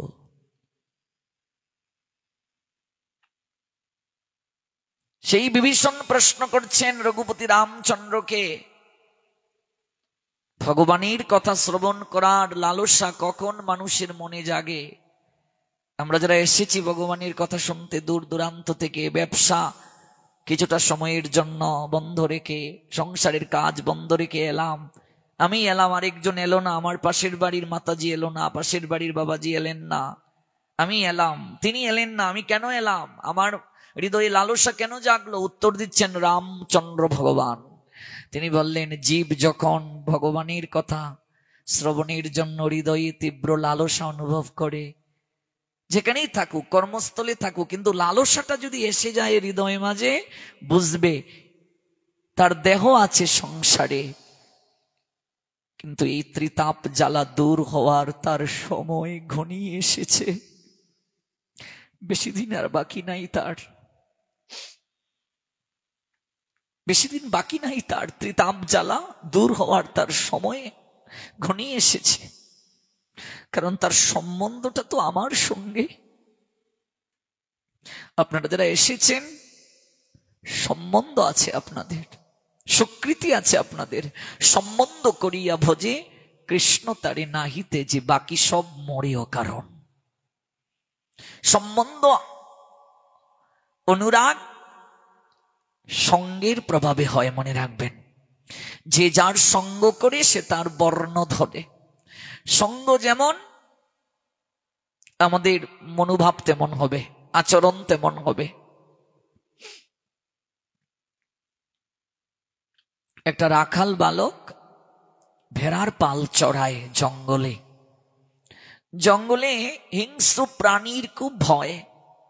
প্রতিদিন কোনো হিংস্র ব্যাঘ্র, সিংহ তাড়া করে ভেড়ার পাল দৌড়ায়, রাখালটাও দৌড়ায়। একদিন একটা সিংহী প্রসব বেদনায় ছটফট করে দৌড়াচ্ছে। ভেড়ার পালগুলো ভাবছে শিকার করতে এগিয়ে আসছে, তাই তারা প্রাণীর ভয়ে দৌড়াচ্ছে, আর রাখাল বালকটাও দৌড়াচ্ছে। কিন্তু সিংহীটা মূলত আক্রমণ করার জন্য দৌড়াচ্ছেন না, প্রসবের বেদনায় ছটফট করে দৌড়াচ্ছে। এক পর্যায়ে একটা বাচ্চা হলো, সিংহীটা মরে রেখে দিল। সিংহ কিন্তু সে খায় ঘাস। সিংহ যেভাবে গর্জন করে, এভাবে না করে সে ভেড়ার মতো ডাকে। কিসের প্রভাবে? এটা হলো সঙ্গের প্রভাবে। সঙ্গ এতটা গুরুত্বপূর্ণ মানুষের জীবনে। এই জন্য একটা প্রবাদ আছে, সৎ সঙ্গে স্বর্গ বাস, অসৎ সঙ্গে সর্বনাশ। একজন সাধু যদি এই গ্রামে আসেন, তিনি খুঁজবেন সাধু কে কে আছেন। আর একটা সুখ টান দেওয়ার লোক যদি কেউ আসে, সুখ টান বুঝেন তো, যদি কেউ আসেন, সে খুঁজবে তার দলে কে আছে। তো সাধু মনোভাব যারা, তারাই ভাগবতে আসবে, আর বাকিরা কলি রাজ্যের রাজার অধীন হয়ে বসে থাকবে ঘরে। একদিন সত্যি সত্যি একটা সিংহ আক্রমণ করতে ছুটে এলো। ভেড়াগুলো দৌড়াচ্ছে, সঙ্গে প্রাণের ভয়ে রাখাল বালকটাও দৌড়াচ্ছে, আর সিংহের বাচ্চাটা ভেড়ার পালের সঙ্গে বড় হয়েছে, তো সেও প্রাণের ভয়ে দৌড়াচ্ছে। সিংহটা অবাক হয়ে ভাবছে, ব্যাপারটা কি? আমাকে দেখে আমার স্বজাতির একজন প্রাণের ভয়ে দৌড়াচ্ছে, ঘটনাটা কি? নিকটে গিয়ে তাকে বলেন, এই তুমি আমায় দেখে দৌড়াচ্ছ কেন? তুমি যে, আমিও তোতে, আমরা তো উভয়ই এক স্বরূপ, বনের রাজার বংশধর আমরা, তুমি আমায় দেখে দৌড়াচ্ছ কেন? আর তুমি ঘাস খাচ্ছ কেন? এটা তো তোমার খাবার না। আর তুমি ওই ভেড়ার মতো ডাকছো কেন? কারণ কি? তুমি গর্জন করো, তোমার যে আহার তুমি সেটি গ্রহণ করো, তুমি ঘাস খাচ্ছ কেন? কোনো ক্রমেই বুঝাতে পারছেন না, সিংহটা বুঝাতে পারছে না বাচ্চাটিকে। আর সিংহের বাচ্চাটা বিশ্বাস করছে না সে যে সিংহের বাচ্চা, সে ভাবছে আমি ভেড়ারই বাচ্চা। সঙ্গ মানুষকে কোথায় নিয়ে যায়? তোমার সন্তান যাদের সঙ্গে চলে তার বন্ধু বান্ধব দেখেই বোঝা যাবে তোমার সন্তানের ভবিষ্যৎটা কেমন হবে। এজন্য পিতামাতার উচিত সন্তান কার সঙ্গে চলে নজর দেয়া। গান্ধারী এক সময় বুঝতে পেরেছিল, কাঁদতে কাঁদতে শকুনিকে বলেছিল তুমি তোমার রাজ্যে ফিরে যাও। আজকে দুর্যোধনের আমার পুত্রগণের এহেন দুরমতি মনোভাব আসার পশ্চাতে তুমি নিজে দায়ী, তুমিই দায়ী। মামা ভাগ্নের ভবিষ্যৎ নির্মাণ করে, সুচরিত্র নির্মাণ করে, ধর্ম শিক্ষা প্রদান করে, আর তুমি আমার সন্তানদেরকে উচ্চ লালসা শিখিয়েছ, চরিত্র ভ্রষ্ট করেছ, ও সদাচার শিক্ষা দিয়েছ। তোমার সঙ্গই আমার সন্তানের বিনাশের কারণ। আচ্ছা, কর্ণের হৃদয়ে কি ভক্তি ছিল না? ধর্ম ছিল না? ছিল। নষ্ট কেন হলো? দুর্যোধনের সঙ্গের কারণে। সমর্পণটা দুর্যোধনের প্রতি ছিল, যার কারণে ধর্মটা প্রকাশিত হয় নাই, প্রস্ফুটিত হয় নাই। সিংহের বাচ্চাটাও ভেড়ার পালের সঙ্গ করে নিজের সধর্ম হারিয়ে ফেলেছে, স্বরূপ ভুলে গেছে, আহার কি ভুলে গেছে। বহুবার বুঝানোর পরও চিত্তেই ধারণা আসছে না, বলছে আমার সঙ্গে চলো। স্বচ্ছ জলের নিকটে নিয়ে গিয়ে বলছে একটু তাকিয়ে দেখো তো তুমি, তোমার চেহারা আমার চেহারা একরকম কিনা। জলের দিকে তাকিয়ে নিজের প্রতিচ্ছবি দর্শন করে বলছে ঠিকই তো, হ্যাঁ ঠিকই তো, অনুরূপ চেহারা। বলছে তোমার আহার তো ঘাস নয়, সিংহ যা খায় তা একটু মুখে পুড়ে দিয়ে বলছে দেখো একটু স্বাদ নেয়ার চেষ্টা করে। বলছে না, এগুলো ভালো লাগে না, ঘাস খুব খুব স্বাদ, ঘাসই স্বাদ। বহুবার বোঝানোর কারণে সিংহের বাচ্চাটা স্বরূপ খুঁজে পেল। বারবার নিজের আহার মুখে দেওয়ার পর স্বাদ নিতে নিতে সে বুঝলো ঘাস আমার খাবার নয়। গর্জন করলো, স্বরূপ চিনল, চলে গেল নিজের আবাসনে ভেড়ার পাল ত্যাগ করে। আমরাও সংসারে এসে, এই জম্বুদ্বীপ মায়ার সংসারে এসে আমার আমার আমার আমার আমিত্বের আহাজারিতে মগ্ন, মায়ায় মোহিত জীবের সঙ্গে চলাচল করে, সঙ্গ করে আমি যে কৃষ্ণ দাস, আমি যে ভগবানের সন্তান, এটা ভুলে গেছি। ভুলে গেছি ভগবানের সন্তান যে আমি, আমার আহার যে কৃষ্ণ প্রসাদ। সাধুগণ যখন এসে বলে বাবা তোমার পরিচয়, তুমি ভগবানের সন্তান, এটা তোমার থাকার জায়গা না, তোমার গোলক বৃন্দাবন হলো তোমার আবাসন, ওই জায়গায় তোমাকে নেয়ার জন্য এসেছি, তোমার ঠিকানাটা জানিয়ে যাওয়ার জন্য এসেছি। আমরা বলছি না না না না, যাবো না গো, আমার ছেলে মেয়ে রেখে কি করে যাব, আমার সংসার রেখে কি করে যাব, ব্যবসা প্রতিষ্ঠান রেখে কি করে যাব, ওইখানে যাব দূরের কথা, ভাগবতে আসতে চাই না 2 ঘন্টার জন্য। 1 মাস শুধু বারবার সংসারে যন্ত্রণা পেয়ে বলে জমেও আমায় দেখে না, জমেও দেখে না, জমেও দেখে না। বাচ্চাদের কাছ থেকে কষ্ট পেয়ে বলে জমেও যদি আমায় নিয়ে যেত ভালো হতো। সত্যি সত্যি যমরাজ পরীক্ষা করার জন্য একদিন ওই মাতাজির সামনে আবির্ভূত হয়ে বললেন তোমায় নিতে এসেছি গো। বলছে কে? বলছে আমি যমরাজ। বলছে ওরে বাবা রে। বুঝি কেন? কোথায় কোথায় বলো জমেও দেখে না, জমেও দেখে না, তাই দেখতে এসেছি, চলো তোমায় নিয়ে যাব। বলছে কোথায়? নরকে। বলছে আমি কি আর এগুলো মন থেকে বলি, জমেও দেখে না, এত সুন্দর সংসার রেখে আমি কি করে যাব? পুত্র কন্যা রেখে নাতি, নাতির গড়ে পন্থী, পন্থীর গড়ে খন্তি, খন্তির গড়ে দা, দার গড়ে কুড়াল, কুড়ালের গড়ে শ্রেণী, শ্রেণীর গড়ে আতা, আতার গড়ে চামচ, চামচের গড়ে ঘুটনি, ডাইলকে ঘুটার জন্য ঘুটনি। হ্যাঁ, এসব রেখে কি করে যাব? হ্যাঁ, তাহলে সাধুগণ এসে যখন আমাদেরকে বলেন এটা থাকার জায়গা না তোমাদের, তোমাদের মূল জায়গা হচ্ছে ওই জায়গায় গোলক বৃন্দাবনে, বলছে না না না না না না না না, কে বলছে? এটাই আমাদের থাকার জায়গা। কিন্তু যাদেরকে আপনার ভাবছি মরার সময়, তারা পাশে ঘিরে আছে, সঙ্গে যাচ্ছে।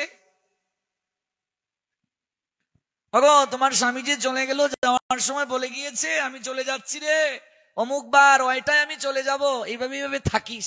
হ্যাঁ, যাওয়ার আগে বলে যাওয়ার সময় নেই, মহাকাল দেবে না। আমি যাব, বলার সময় পাবো না। আপনি যাবেন, তুমি যাবে না, বলার সময় নেই। সাধুগণ বারবার এসে আমাদের বুঝান এটা থাকার জায়গা না, তোমাদের আহার এই অখাদ্য কুখাদ্য নয়, প্রসাদ। বলছে না, এগুলো ভালো লাগে না, গ্যাস্ট্রিক হয়ে যায়। কৃষ্ণ প্রসাদে রুচি নেই, কারণ বহু জন্ম অখাদ্য কুখাদ্য খেয়ে খেয়ে তো এসেছি। বহু জন্ম এমন অনেকের সঙ্গ করেছি। বনের রাজার বংশধর যে ভেড়ার পালের সঙ্গ করার কারণে যেমন তার এমন হলো, আমরাও বহু জন্ম এমন অনেক সঙ্গ করে এসেছি, যার কারণে সাধুর সঙ্গে আমাদের মতি নাই, রতি নাই।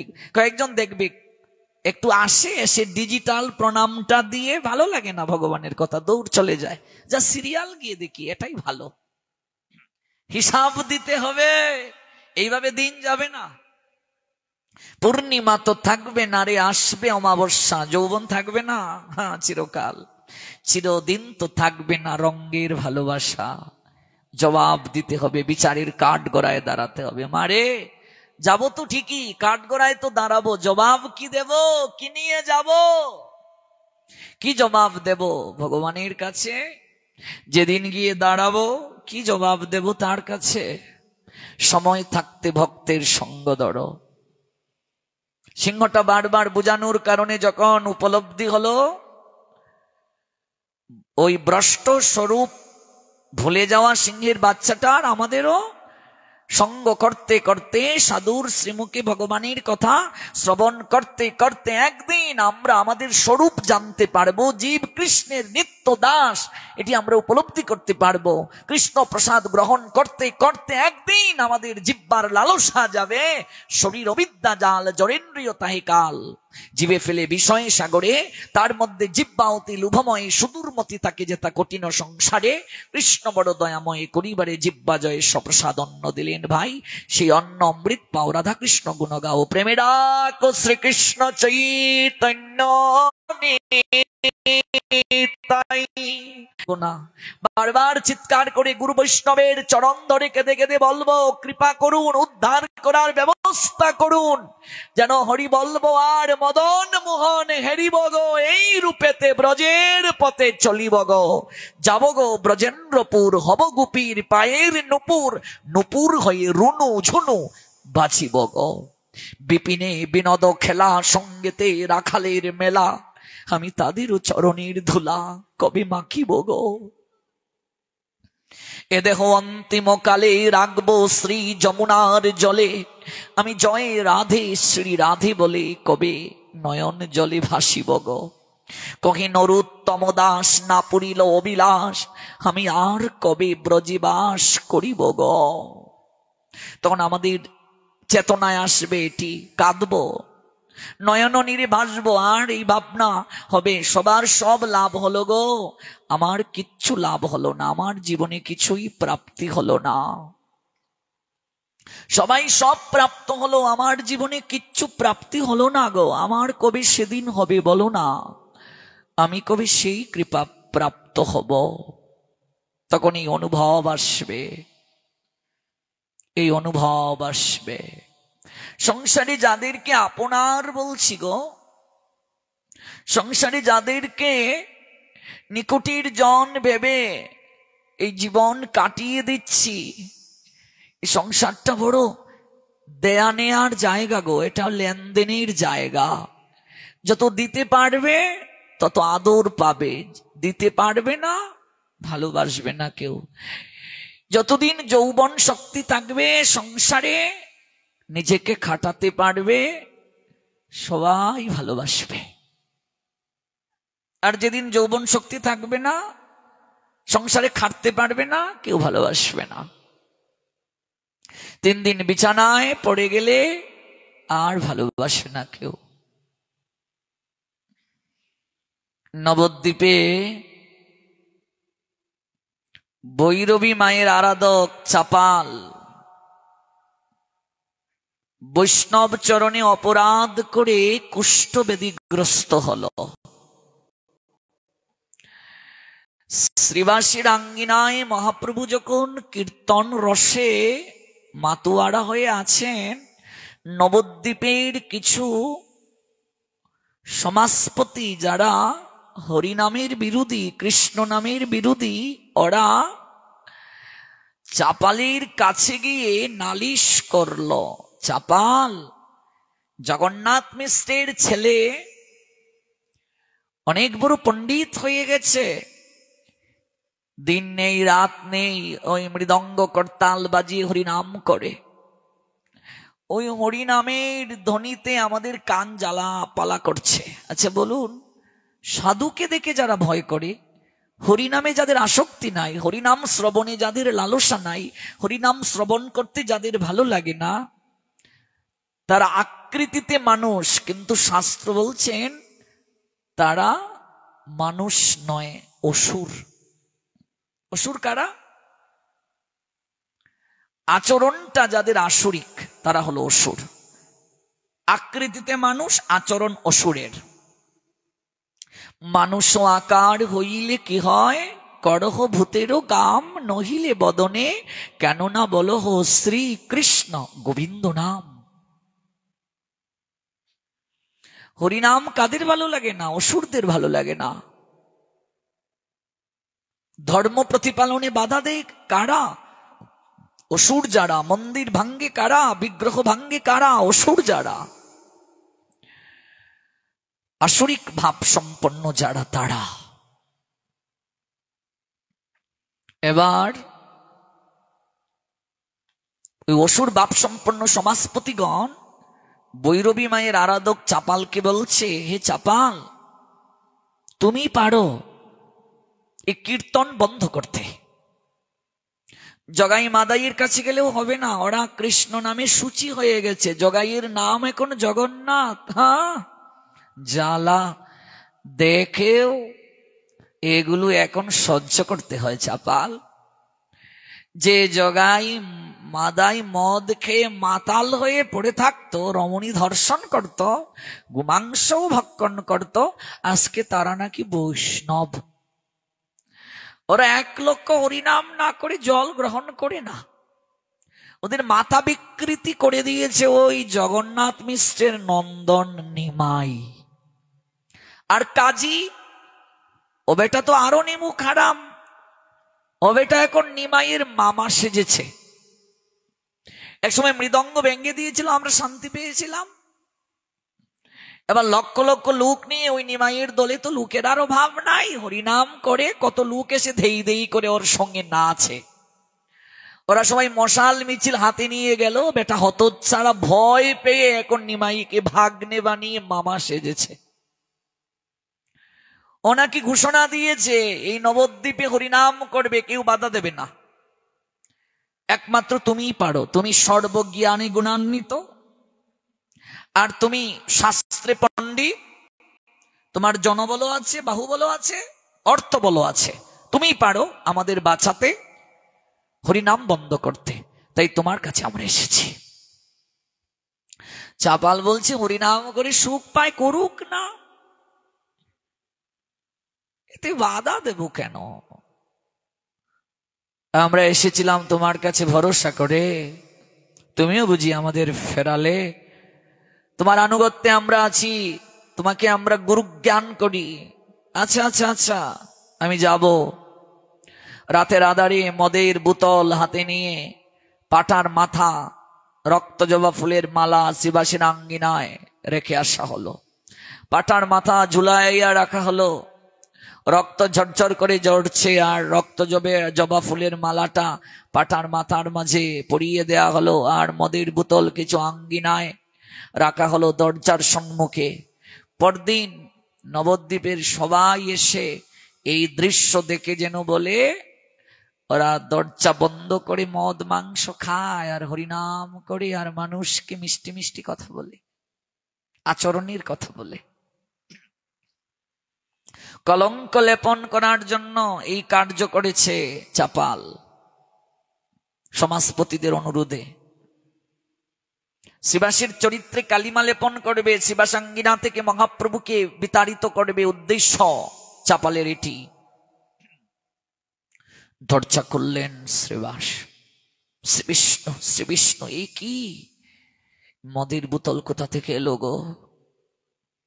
রক্ত জবা ফুলের মালা, পাঠার মাথা কে রেখে গেল গো? এই শ্রীবাসের আঙ্গিনা অপবিত্র করলো কে?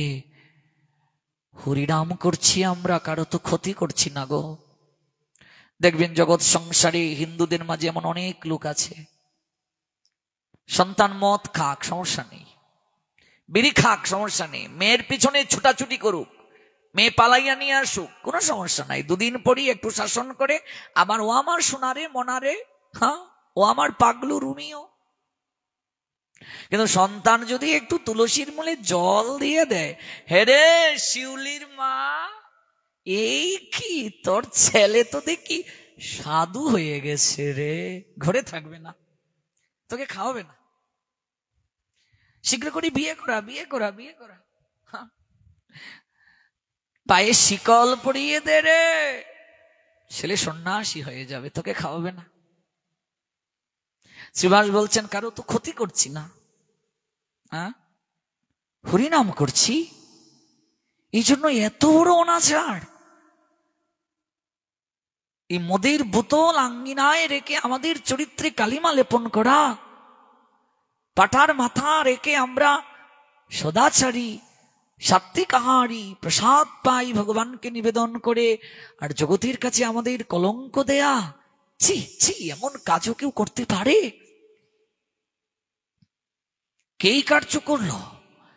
শ্রীবাসের চোখ বেয়ে ঝরঝর করে জল ঝরছে, কান্না করছেন শ্রীবাস অঝুর ধারায়। অন্তর্যামী ভাবগ্রাহী জনার্দন গৌরাঙ্গ সুন্দর শ্রীবাসের কাছে এসে বলছেন, শ্রীবাস তোমার নয়নে জল আমি সব সইতে পারি, আমার ভক্তের নয়নের জল আমি সইতে পারি না। আমি সব সইতে পারি, আমার ভক্তের মনের দুঃখ সইতে পারি না, নয়নের জল সইতে পারি না। বলো বলো শ্রীবাস, তোমার দুঃখ কি?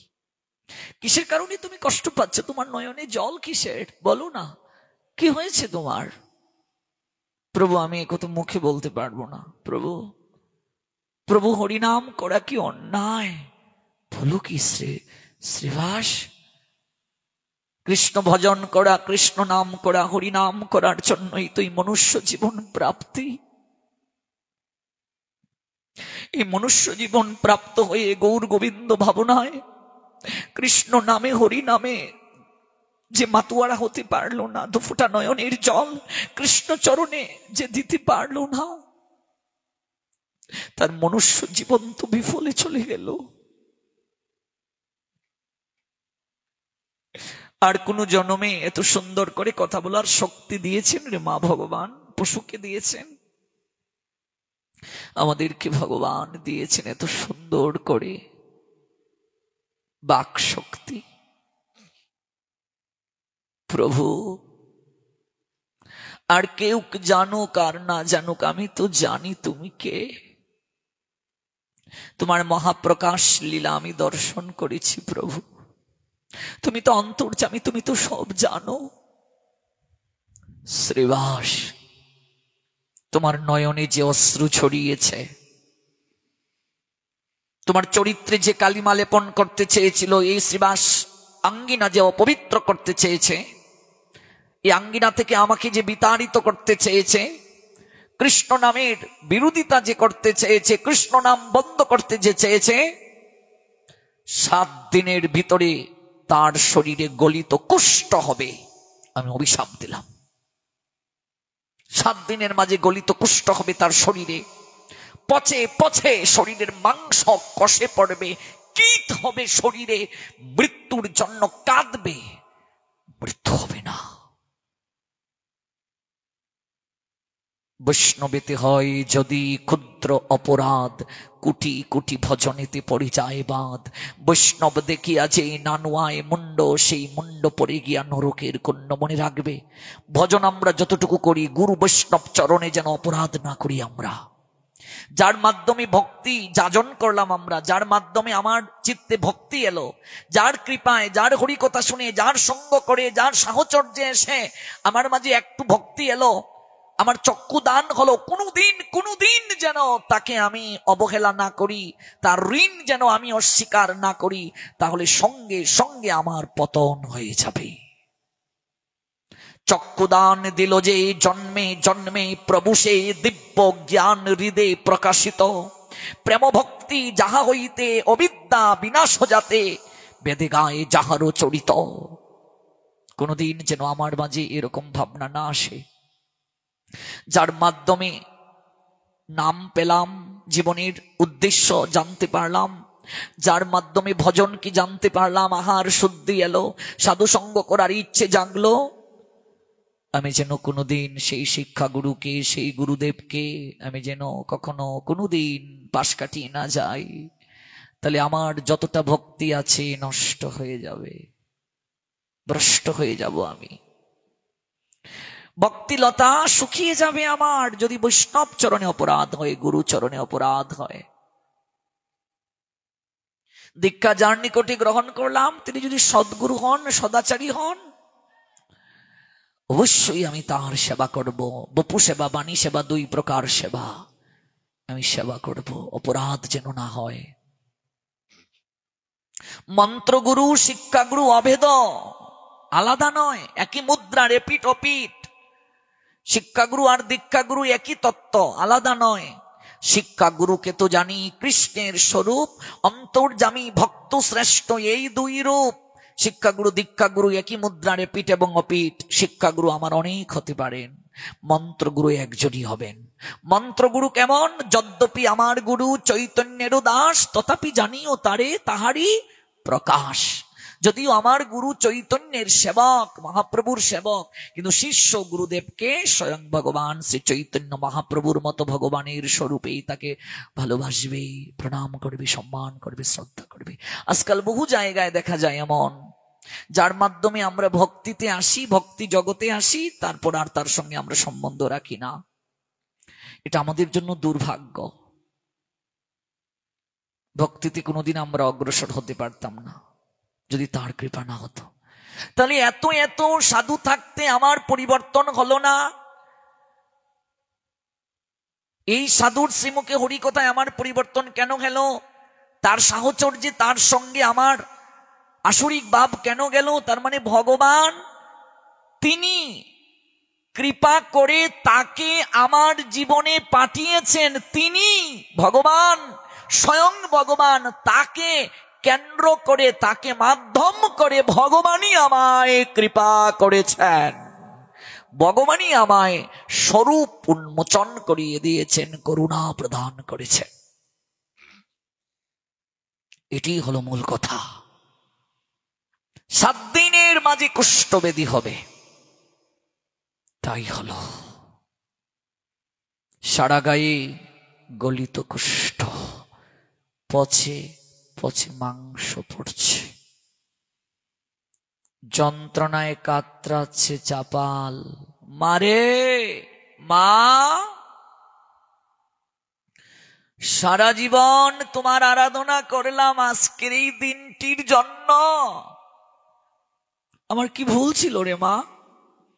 আমার কি অপরাধ ছিল রে মা? এই আমার গায়ে যে গলিত কুষ্ঠবেদী হলো। কাঁদছে চাপাল ভৈরবী মায়ের চরণে পড়ে। মা দৈব বানিয়ে দিলেন, চাপাল আমি তোর শরীরে কুষ্ঠ দেইনি বাবা, আমারও যিনি আরাধ্য তিনি হলেন স্বয়ং ভগবান। নদিয়ার যিনি নিমাই তিনি স্বয়ং ভগবান। তুই তাকে চিনতে পারিসনি?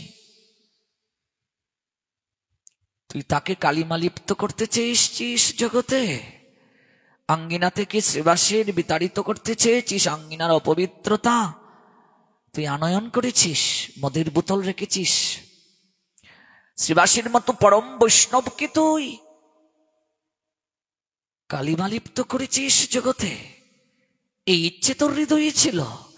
তুই বৈষ্ণব চরণে অপরাধী, সাধু চরণে অপরাধী। যা, ক্ষমা চেয়ে আয়, তোর বেদি ভালো হয়ে যাবে বাবা।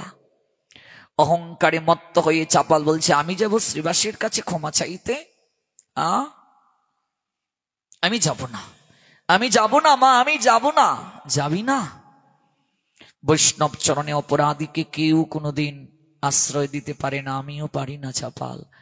আমি যাই। ভৈরবী মাও চলে গেলেন। কয়েক মাস সেবা করলো, স্ত্রী, সন্তান। কি আর করা, ঘরের কেউ ভালোবাসে না, পাড়া প্রতিবেশী কেউ আসে না গো, পাশ দিয়েও যায় না, কি দুর্গন্ধ। আজ থেকে 500 বছর আগে কুষ্ঠবেদী হলে সুচিকিৎসা ছিল না মা, ওই জঙ্গলে ফেলে আসতো, কোথাও ফেলে আসতো। কি করে জঙ্গলে ফেলবে? গৃহকর্তা একটু মায়াও তো আছে, তাই গোয়ালঘরের এক কোণে রাখা হলো। গোয়ালঘরের এক কোণে রাখা হলো। ক্ষুধা তৃষ্ণায় কাতর, সঠিকভাবে জলও দেয়া হয় না, আহারও দেয়া হয় না গো। একদিন মধ্যাহ্নকালীন সময়, প্রচন্ড গরম, ক্ষুধা তৃষ্ণায় কাতরাচ্ছে চাপাল, পিপাসায় বুকটা ফেটে যাচ্ছে। চাপাল ডাকছে তার স্ত্রীকে, নিস্তারিণী, নিস্তারিণী। স্ত্রীর নাম নিস্তারিণী। আমায় একটু জল দেবে? নিস্তারিণী রূপার গ্লাসে জলটা নিল, আবার ভাবলো এই রূপার গ্লাসটা জল দেব, এই গ্লাসটাতেই তো চাপাল জল খেত, কিন্তু এই গ্লাসটা দিলে তো আর এই গ্লাস কেউ ব্যবহার করতে পারবে না, গ্লাসটা নষ্ট হয়ে যাবে। তাই নারকেলের ঠালি বুঝো মা, ওই নারকেলের ঠালির মাঝে একটু জল স্ত্রী নিয়ে গেল।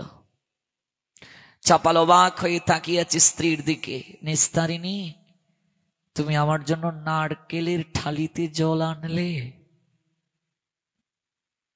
এই সংসারের জন্য আমি কি না করেছি নিস্তারিণী। আজকে আমার স্থান হলো গোয়াল ঘরের এক কোণে।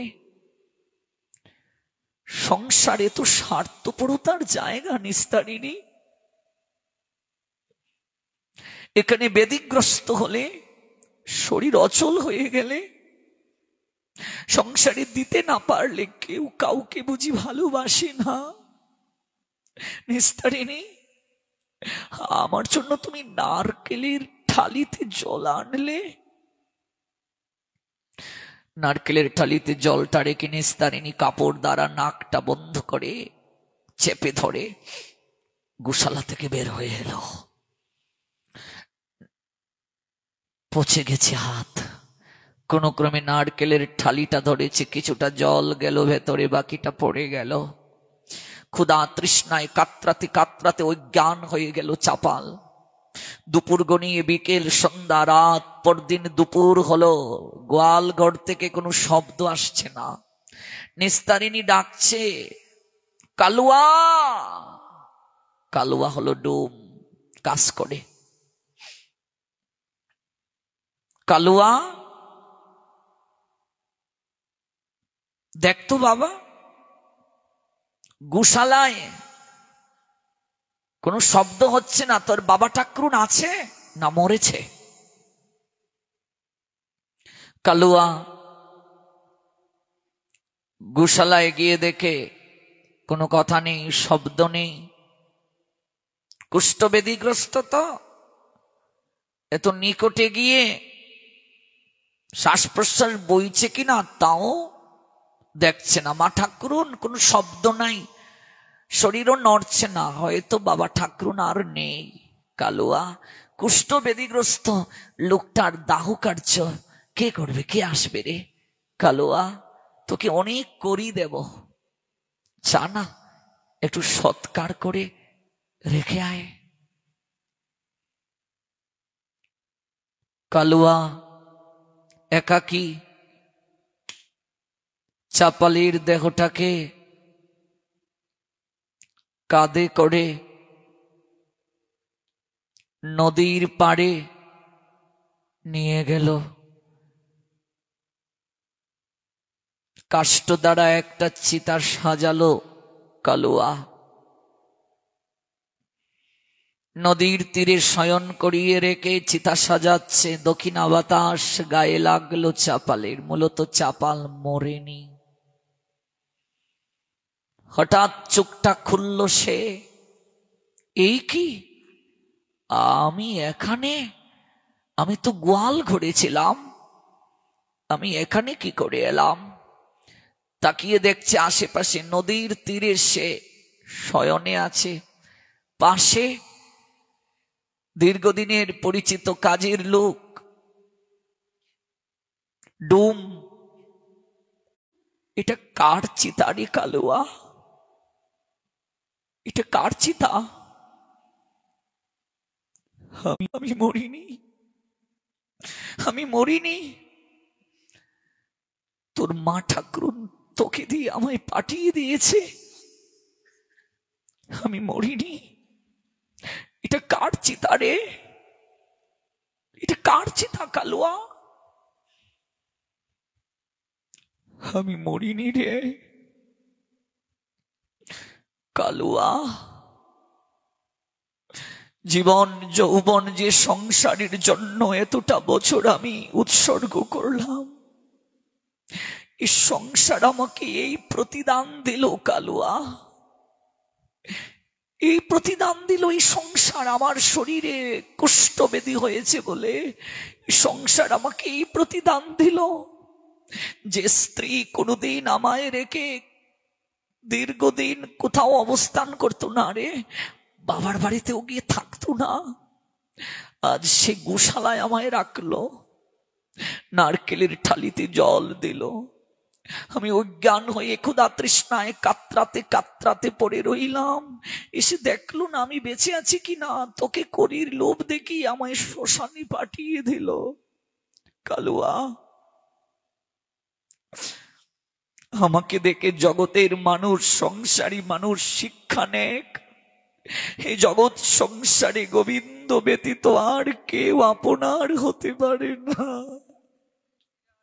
গৌর প্রেমানন্দে এই জগৎ সংসারে ভগবান ব্যতীত কেউ আপনার হতে পারে না রে কালুয়া, কেউ আপনার হতে পারে না।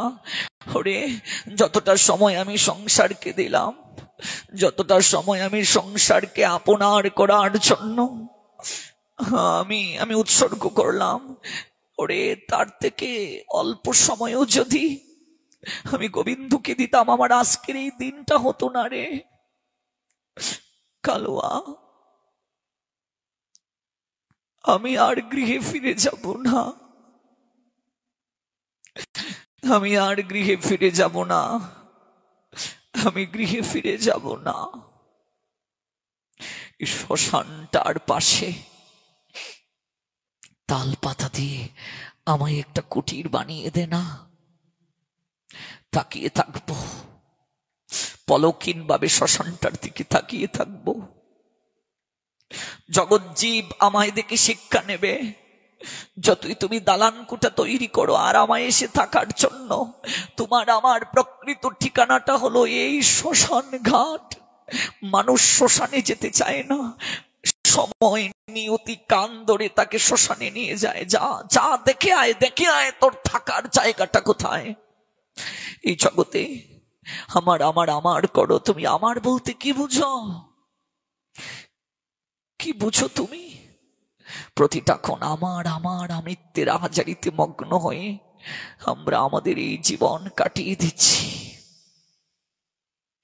একটিবারও গৌরাঙ্গ প্রেমরসে, গোবিন্দ প্রেমরসে আমরা স্নাত হতে পারলাম না। জীবন রবি পূর্ব গগন থেকে পশ্চিম গগনে ঢলে গেল, একটিবারও গৌর গোবিন্দ রসে অবিস্নাত হলাম না। কবে হবে সেদিন? হরি হরি কবে মোর হইবে সুদিন, বিষয় বাসনা ভুলে কবে হব তব প্রেমের অধীন। বলো না বলো না বলো না, আমার কবে সেদিন হবে? এই চাপাল পরবর্তীতে কীটের কামড় সহ্য করতে না পেরে মরতে গিয়েছিল, কাশিতে পর্যন্ত গিয়েছিল। মহাদেব তাকে আশ্রয় দেননি, গঙ্গায় ডুবে মরতে চেয়েছিল, পতিত পাবনী সুরধনী আশ্রয় দেননি। একটাই পরামর্শ পেল, শ্রীবাসের চরণে ক্ষমা মার্জনা চাওয়া। সন্ন্যাসীর পর মহাপ্রভু যখন এলেন, চাপাল সংবাদ পেয়ে গেল, গৌর চরণে লুটিয়ে পড়ল। গৌর হরি বললেন, দূর হ, দূর হ তুই, তোর মুখ আমি দেখতে চাই না।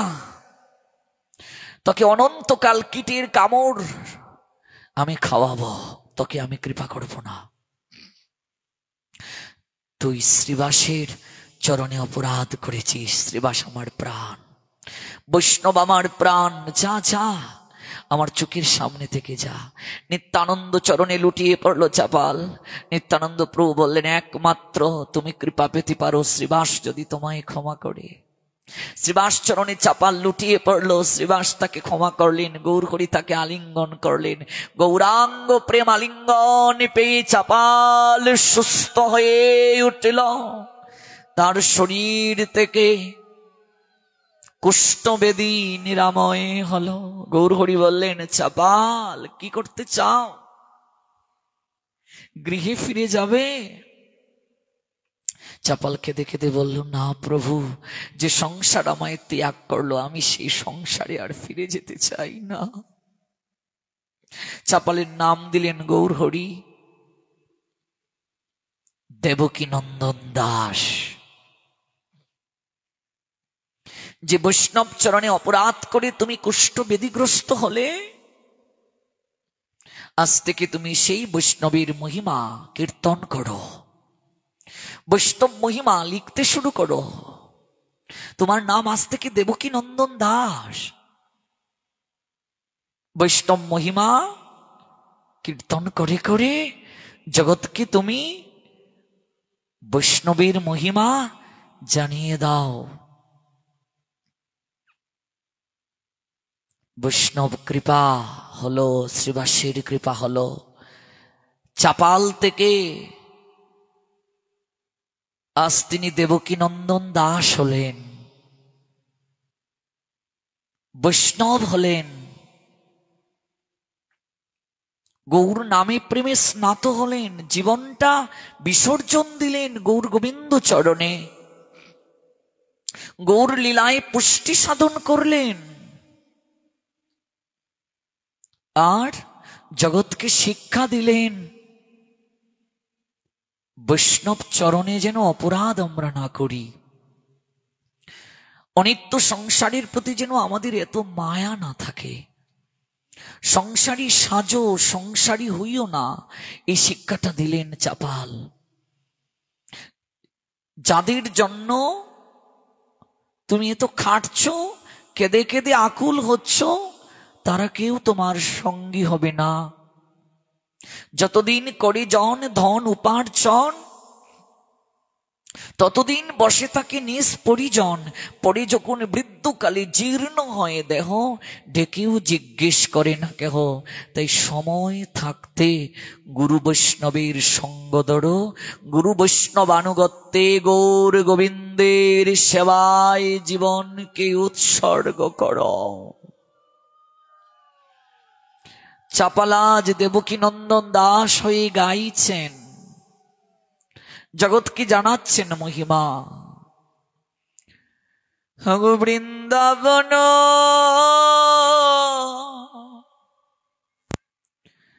বাসী যত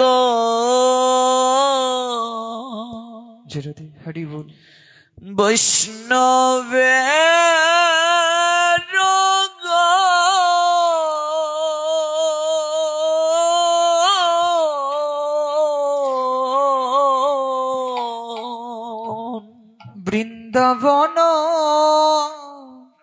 বাসি যত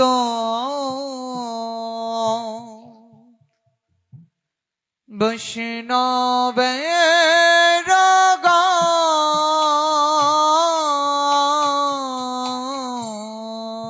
বৃন্দাবন বাসি যত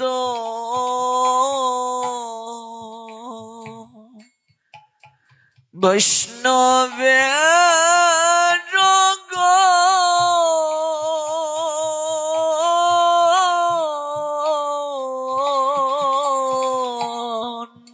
বৃন্দাবন বাসি যত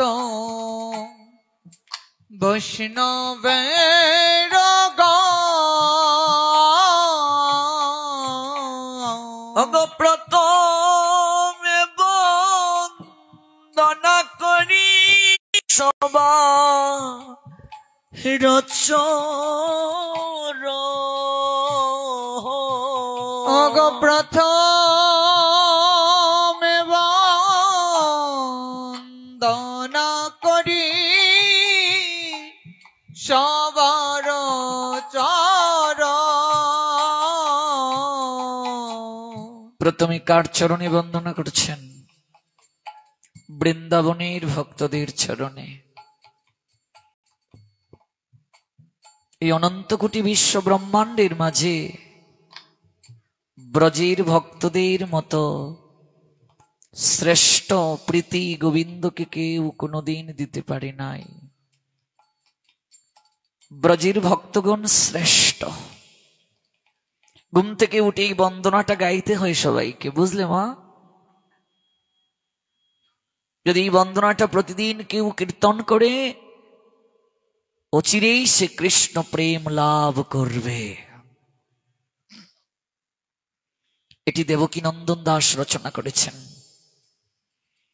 বৃন্দাবনবাসী যত বৈষ্ণবের গান,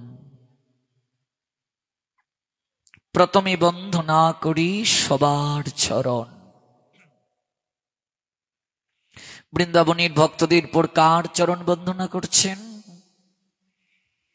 হগো নীলাচল বাসি যত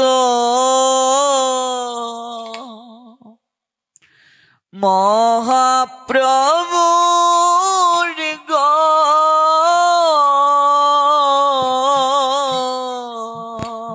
নীলাচল বাসি যত মহাপ্রভুর গান। ভূমিতে পরিয়া বন্ধ সবার চরণ।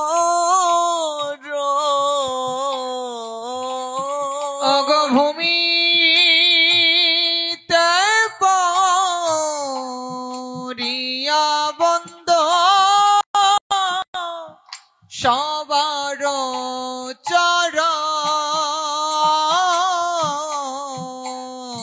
নীলাচলের ভক্তদের চরণ বন্দনা করছেন দেবকীনন্দন দাস। যেখানে আমার মহাপ্রভু শেষ লীলা সম্পাদন করলেন, যেটা হলো ভূস্বর্গ, যেটা পুরুষোত্তম ধাম, যেটা এই পৃথিবীর বৈকুণ্ঠ, যেখানে জগন্নাথ সতত অবস্থান করেন। ওই উড়িয়াদের সঙ্গে গৌরিয়াদের মিল বন্ধন করলেন গৌরাঙ্গ সুন্দর। তিনি এসে সবরদের ভগবান জগন্নাথকে বিশ্বজনীন করলেন, তাদের চরণ বন্দনা করছেন। তারপর বন্দনা করছেন দেবকীনন্দন দাস। নবদ্বীপ বাসি যত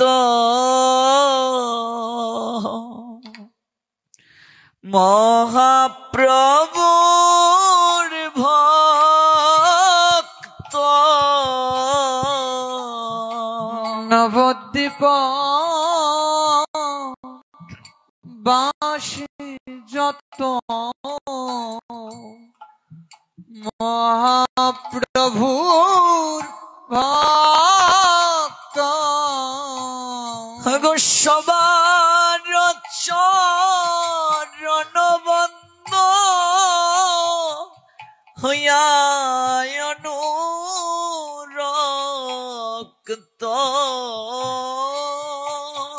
ওগো সবার চরণ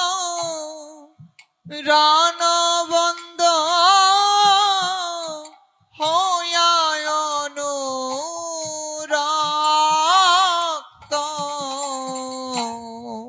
নবদ্বীপ, যেখানে আমার কলিযুগের ভগবান গৌরাঙ্গ সুন্দর এলেন, নবদ্বীপের ধূলিকণা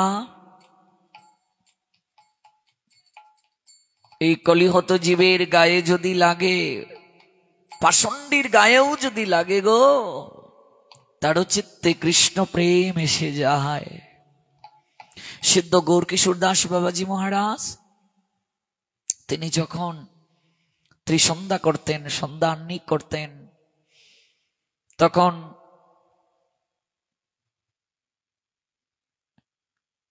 নবদ্বীপের ধূলিকণা উত্তরীয়র মাঝে পুতলি বেঁধে মাথার মাঝে রেখে তিনি সন্ধ্যা করতেন। গৌরকিশোর দাস বাবাজি মহারাজ নবদ্বীপের তিনজনকে তিনি মা বলে ডাকতেন। তো একদিন গৌরকিশোর দাস বাবাজিকে প্রশ্ন করা হলো, বাবা আপনি পুতলির মাঝে এত মাটি, নবদ্বীপের এই মাটি বেঁধে আপনি মাথায় নিয়ে প্রার্থনা করেন কেন? বলছেন এত মাটি নয় গো, মাটি নয়, মাটি নয়, এটা তো সাধারণ যে তার দৃষ্টিতে মাটি, এত মাটি নয়, এত কৃপা, কৃপা, কৃপা। যেখানে আপনি যান পুতলিতে এত বেঁধে নিয়ে যান কেন ধূলিকণা? বলছেন আমি পাগল মানুষ, আজকে এই জায়গায় কালকে ওই জায়গায় ঘুরে বেড়াই, কখন জানি কোথায় মরে থাকবো, পরে থাকবো, মরে পরে থাকবো। মরার সময় যদি, প্রাণ যখন দেহ থেকে বের হবে, তখন যদি আমি নবদ্বীপে দেহ রাখতে না পারি, ধামের ধূলিকণা যদি আমার অঙ্গে স্পর্শর সুযোগ না হয়, তাই যেখানে যাই নবদ্বীপের ধূলিকণা পুতলিতে বেঁধে মাথায় করে নিয়ে যাই। যদি নবদ্বীপের ধূলিকণা আমার সঙ্গে থাকে, আমার গৌরাঙ্গের চরণ সতত আমার মস্তকে থাকে। যদি আমার দেহ পিঞ্জিরা থেকে প্রাণ যায়, ওই ধূলিকণা আমার অঙ্গে মাখবো, গৌর গৌর গৌর বলে প্রাণ ত্যাজিব। ওই ধূলিকণা যদি আমার সঙ্গে থাকে, আমার মস্তকে যদি ওই ধূলিকণার পুতলি থাকে, পুতলিতে যদি ওই ধূলিকণা থাকে, আমার গৌরাঙ্গের চরণ সতত সতত আমার মস্তকে থাকবে গো। এই জন্য মহাজন বলেছিলেন, কবে কবে ওই নদিয়ায় আমার এই দেহটাকে বিছিয়ে দেব গো, কবে কবে আমার ওই নদিয়ায় দেহ বিছানোর পর ধূলিকণায় অবিস্নাত হবে দেহ। ওই নবদ্বীপের যারা ভক্ত আছেন, আমি তাদের চরণে অনুরক্ত হয়ে বন্দনা করছি। তারপর বন্দনা করছেন গৌড়দেশকে। গৌড়দেশ মানে আমাদেরই বাংলাদেশ বর্তমান। দেবকীনন্দন দাস, যার লীলা আমরা শুনেছি, তিনি বন্দনা করছেন,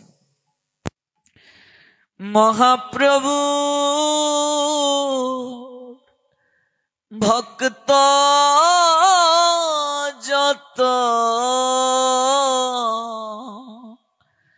গৌর দেশে স্থিতি, মহাপ্রভু ভক্ত যত এই বৈষ্ণব বন্দনা কীর্তন করি করি আমরা পাঠির বিশ্রামে যাব।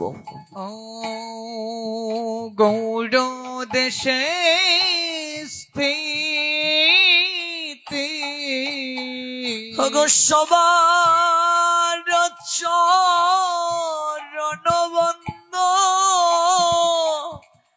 করিয়া প্রণতি ওগো সবার রণবন্ধ করিয়া প্রণতি ওগো যে দেশে বৈশে আমার গৌরাঙ্গের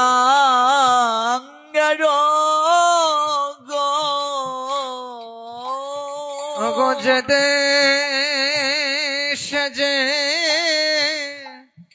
দেশে বৈশে গৌরাঙ্গের অগয়ুড়িত বাহু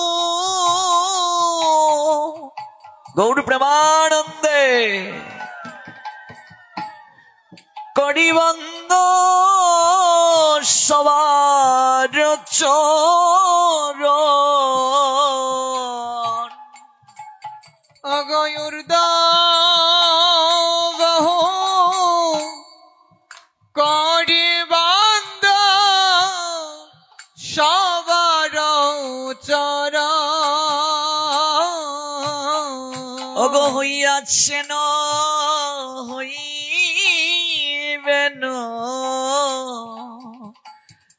আমার প্রভুর যত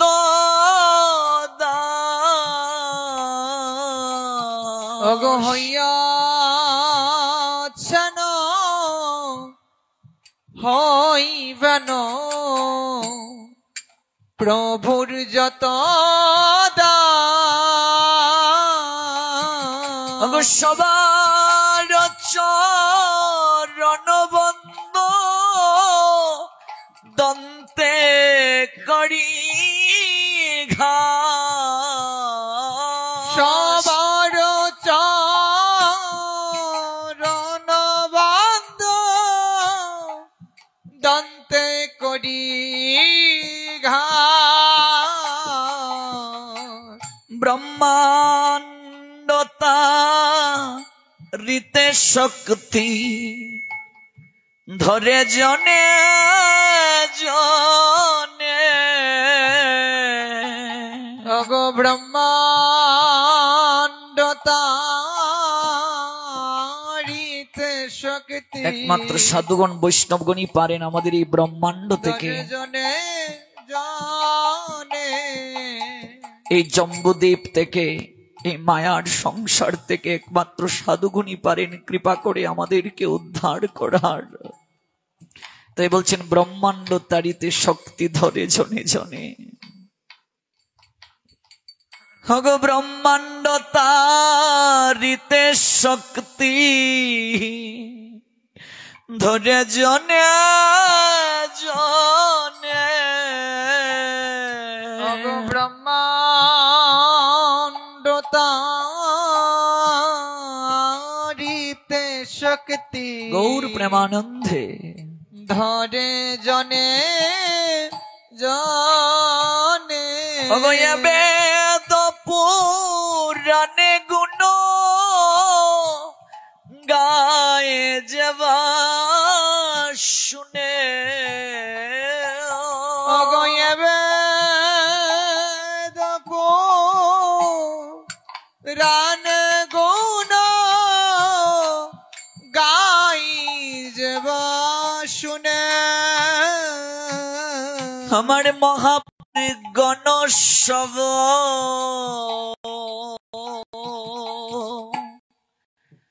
পতিত পাব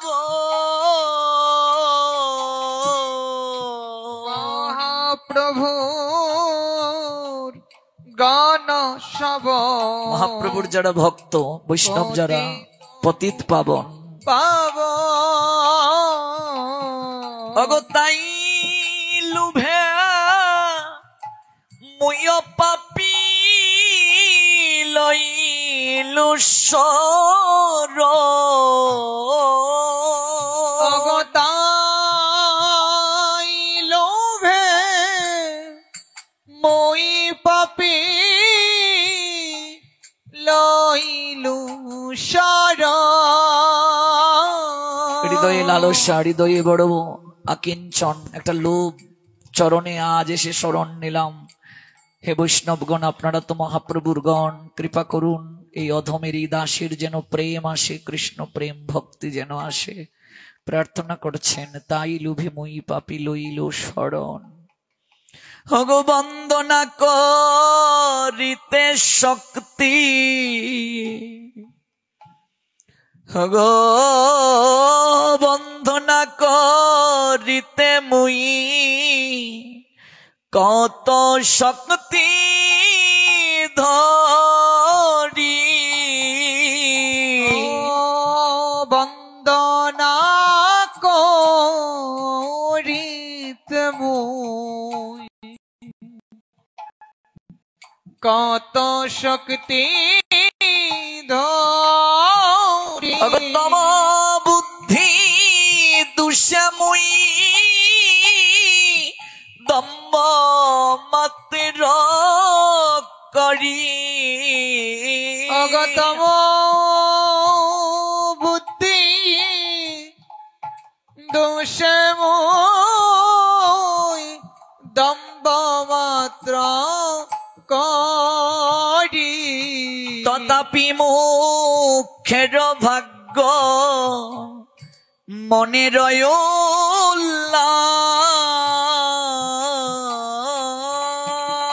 তথাপি মুখের ভাগ্য মনের উল্লাস। দুঃখমি মুয় ধমে কর নিজ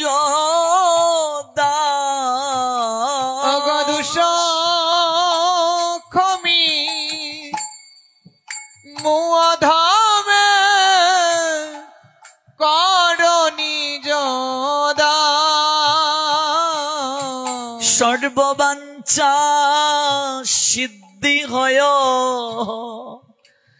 জম্বন্ধ ছুটে।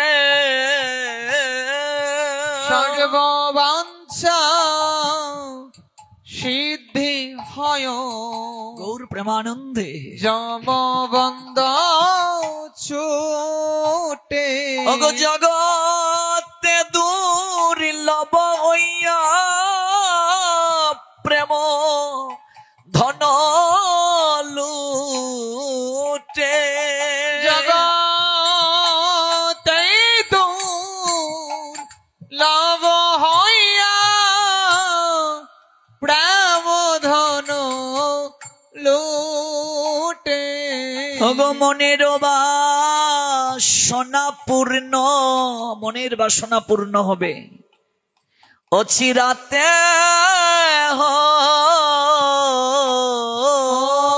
মনের বাসনা পূর্ণ অচিরাতে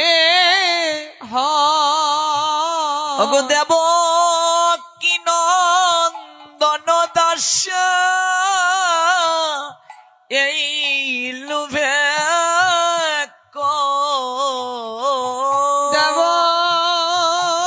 কি নন্দন দাস এই লোভে বৈষ্ণব ঠাকুর জয়, বৈষ্ণব ঠাকুর,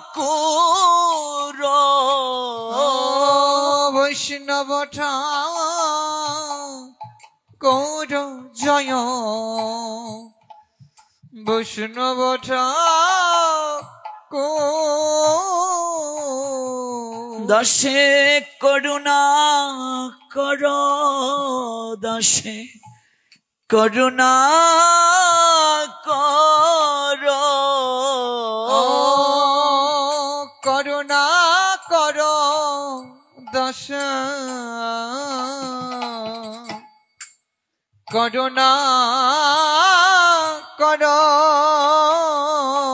হরে কৃষ্ণ হরে কৃষ্ণ কৃষ্ণ কৃষ্ণ হরে হরে, হরে রাম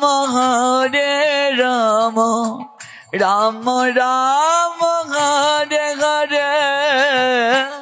হরে কৃষ্ণ কৃষ্ণ কৃষ্ণ হরে হরে, হরে রাম রাম রাম হরে হরে। হরে কৃষ্ণ কৃষ্ণ কৃষ্ণ কৃষ্ণ হরে হরে, হরে রাম রাম রাম হরে হরে। হরে কৃষ্ণ কৃষ্ণ কৃষ্ণ হরে হরে, হরে রাম রাম রাম হরে হরে। হরে কৃষ্ণ কৃষ্ণ কৃষ্ণ কৃষ্ণ হরে হরে, হরে রাম রাম রাম হরে হরে। হরে কৃষ্ণ কৃষ্ণ কৃষ্ণ হরে হরে, হরে রাম রাম রাম হরে হরে। হরে কৃষ্ণ কৃষ্ণ কৃষ্ণ হরে হরে, হরে রাম রাম রাম হরে হরে। হরে কৃষ্ণ কৃষ্ণ কৃষ্ণ হরে হরে, হরে রাম রাম রাম হরে হরে। জয় রাধে জয় রাধে জয় রাধে জয় রাধে, জয় রাধে জয় রাধে জয় রাধে জয় রাধে। নিতাই গৌড়ি হরিবল ধ্বনি, হরিবল হরিবল হরিবল হরিবল। নিতাই গৌর হরিবল হরিবল হরিবল হরিবল। নিতাই নিতাই গো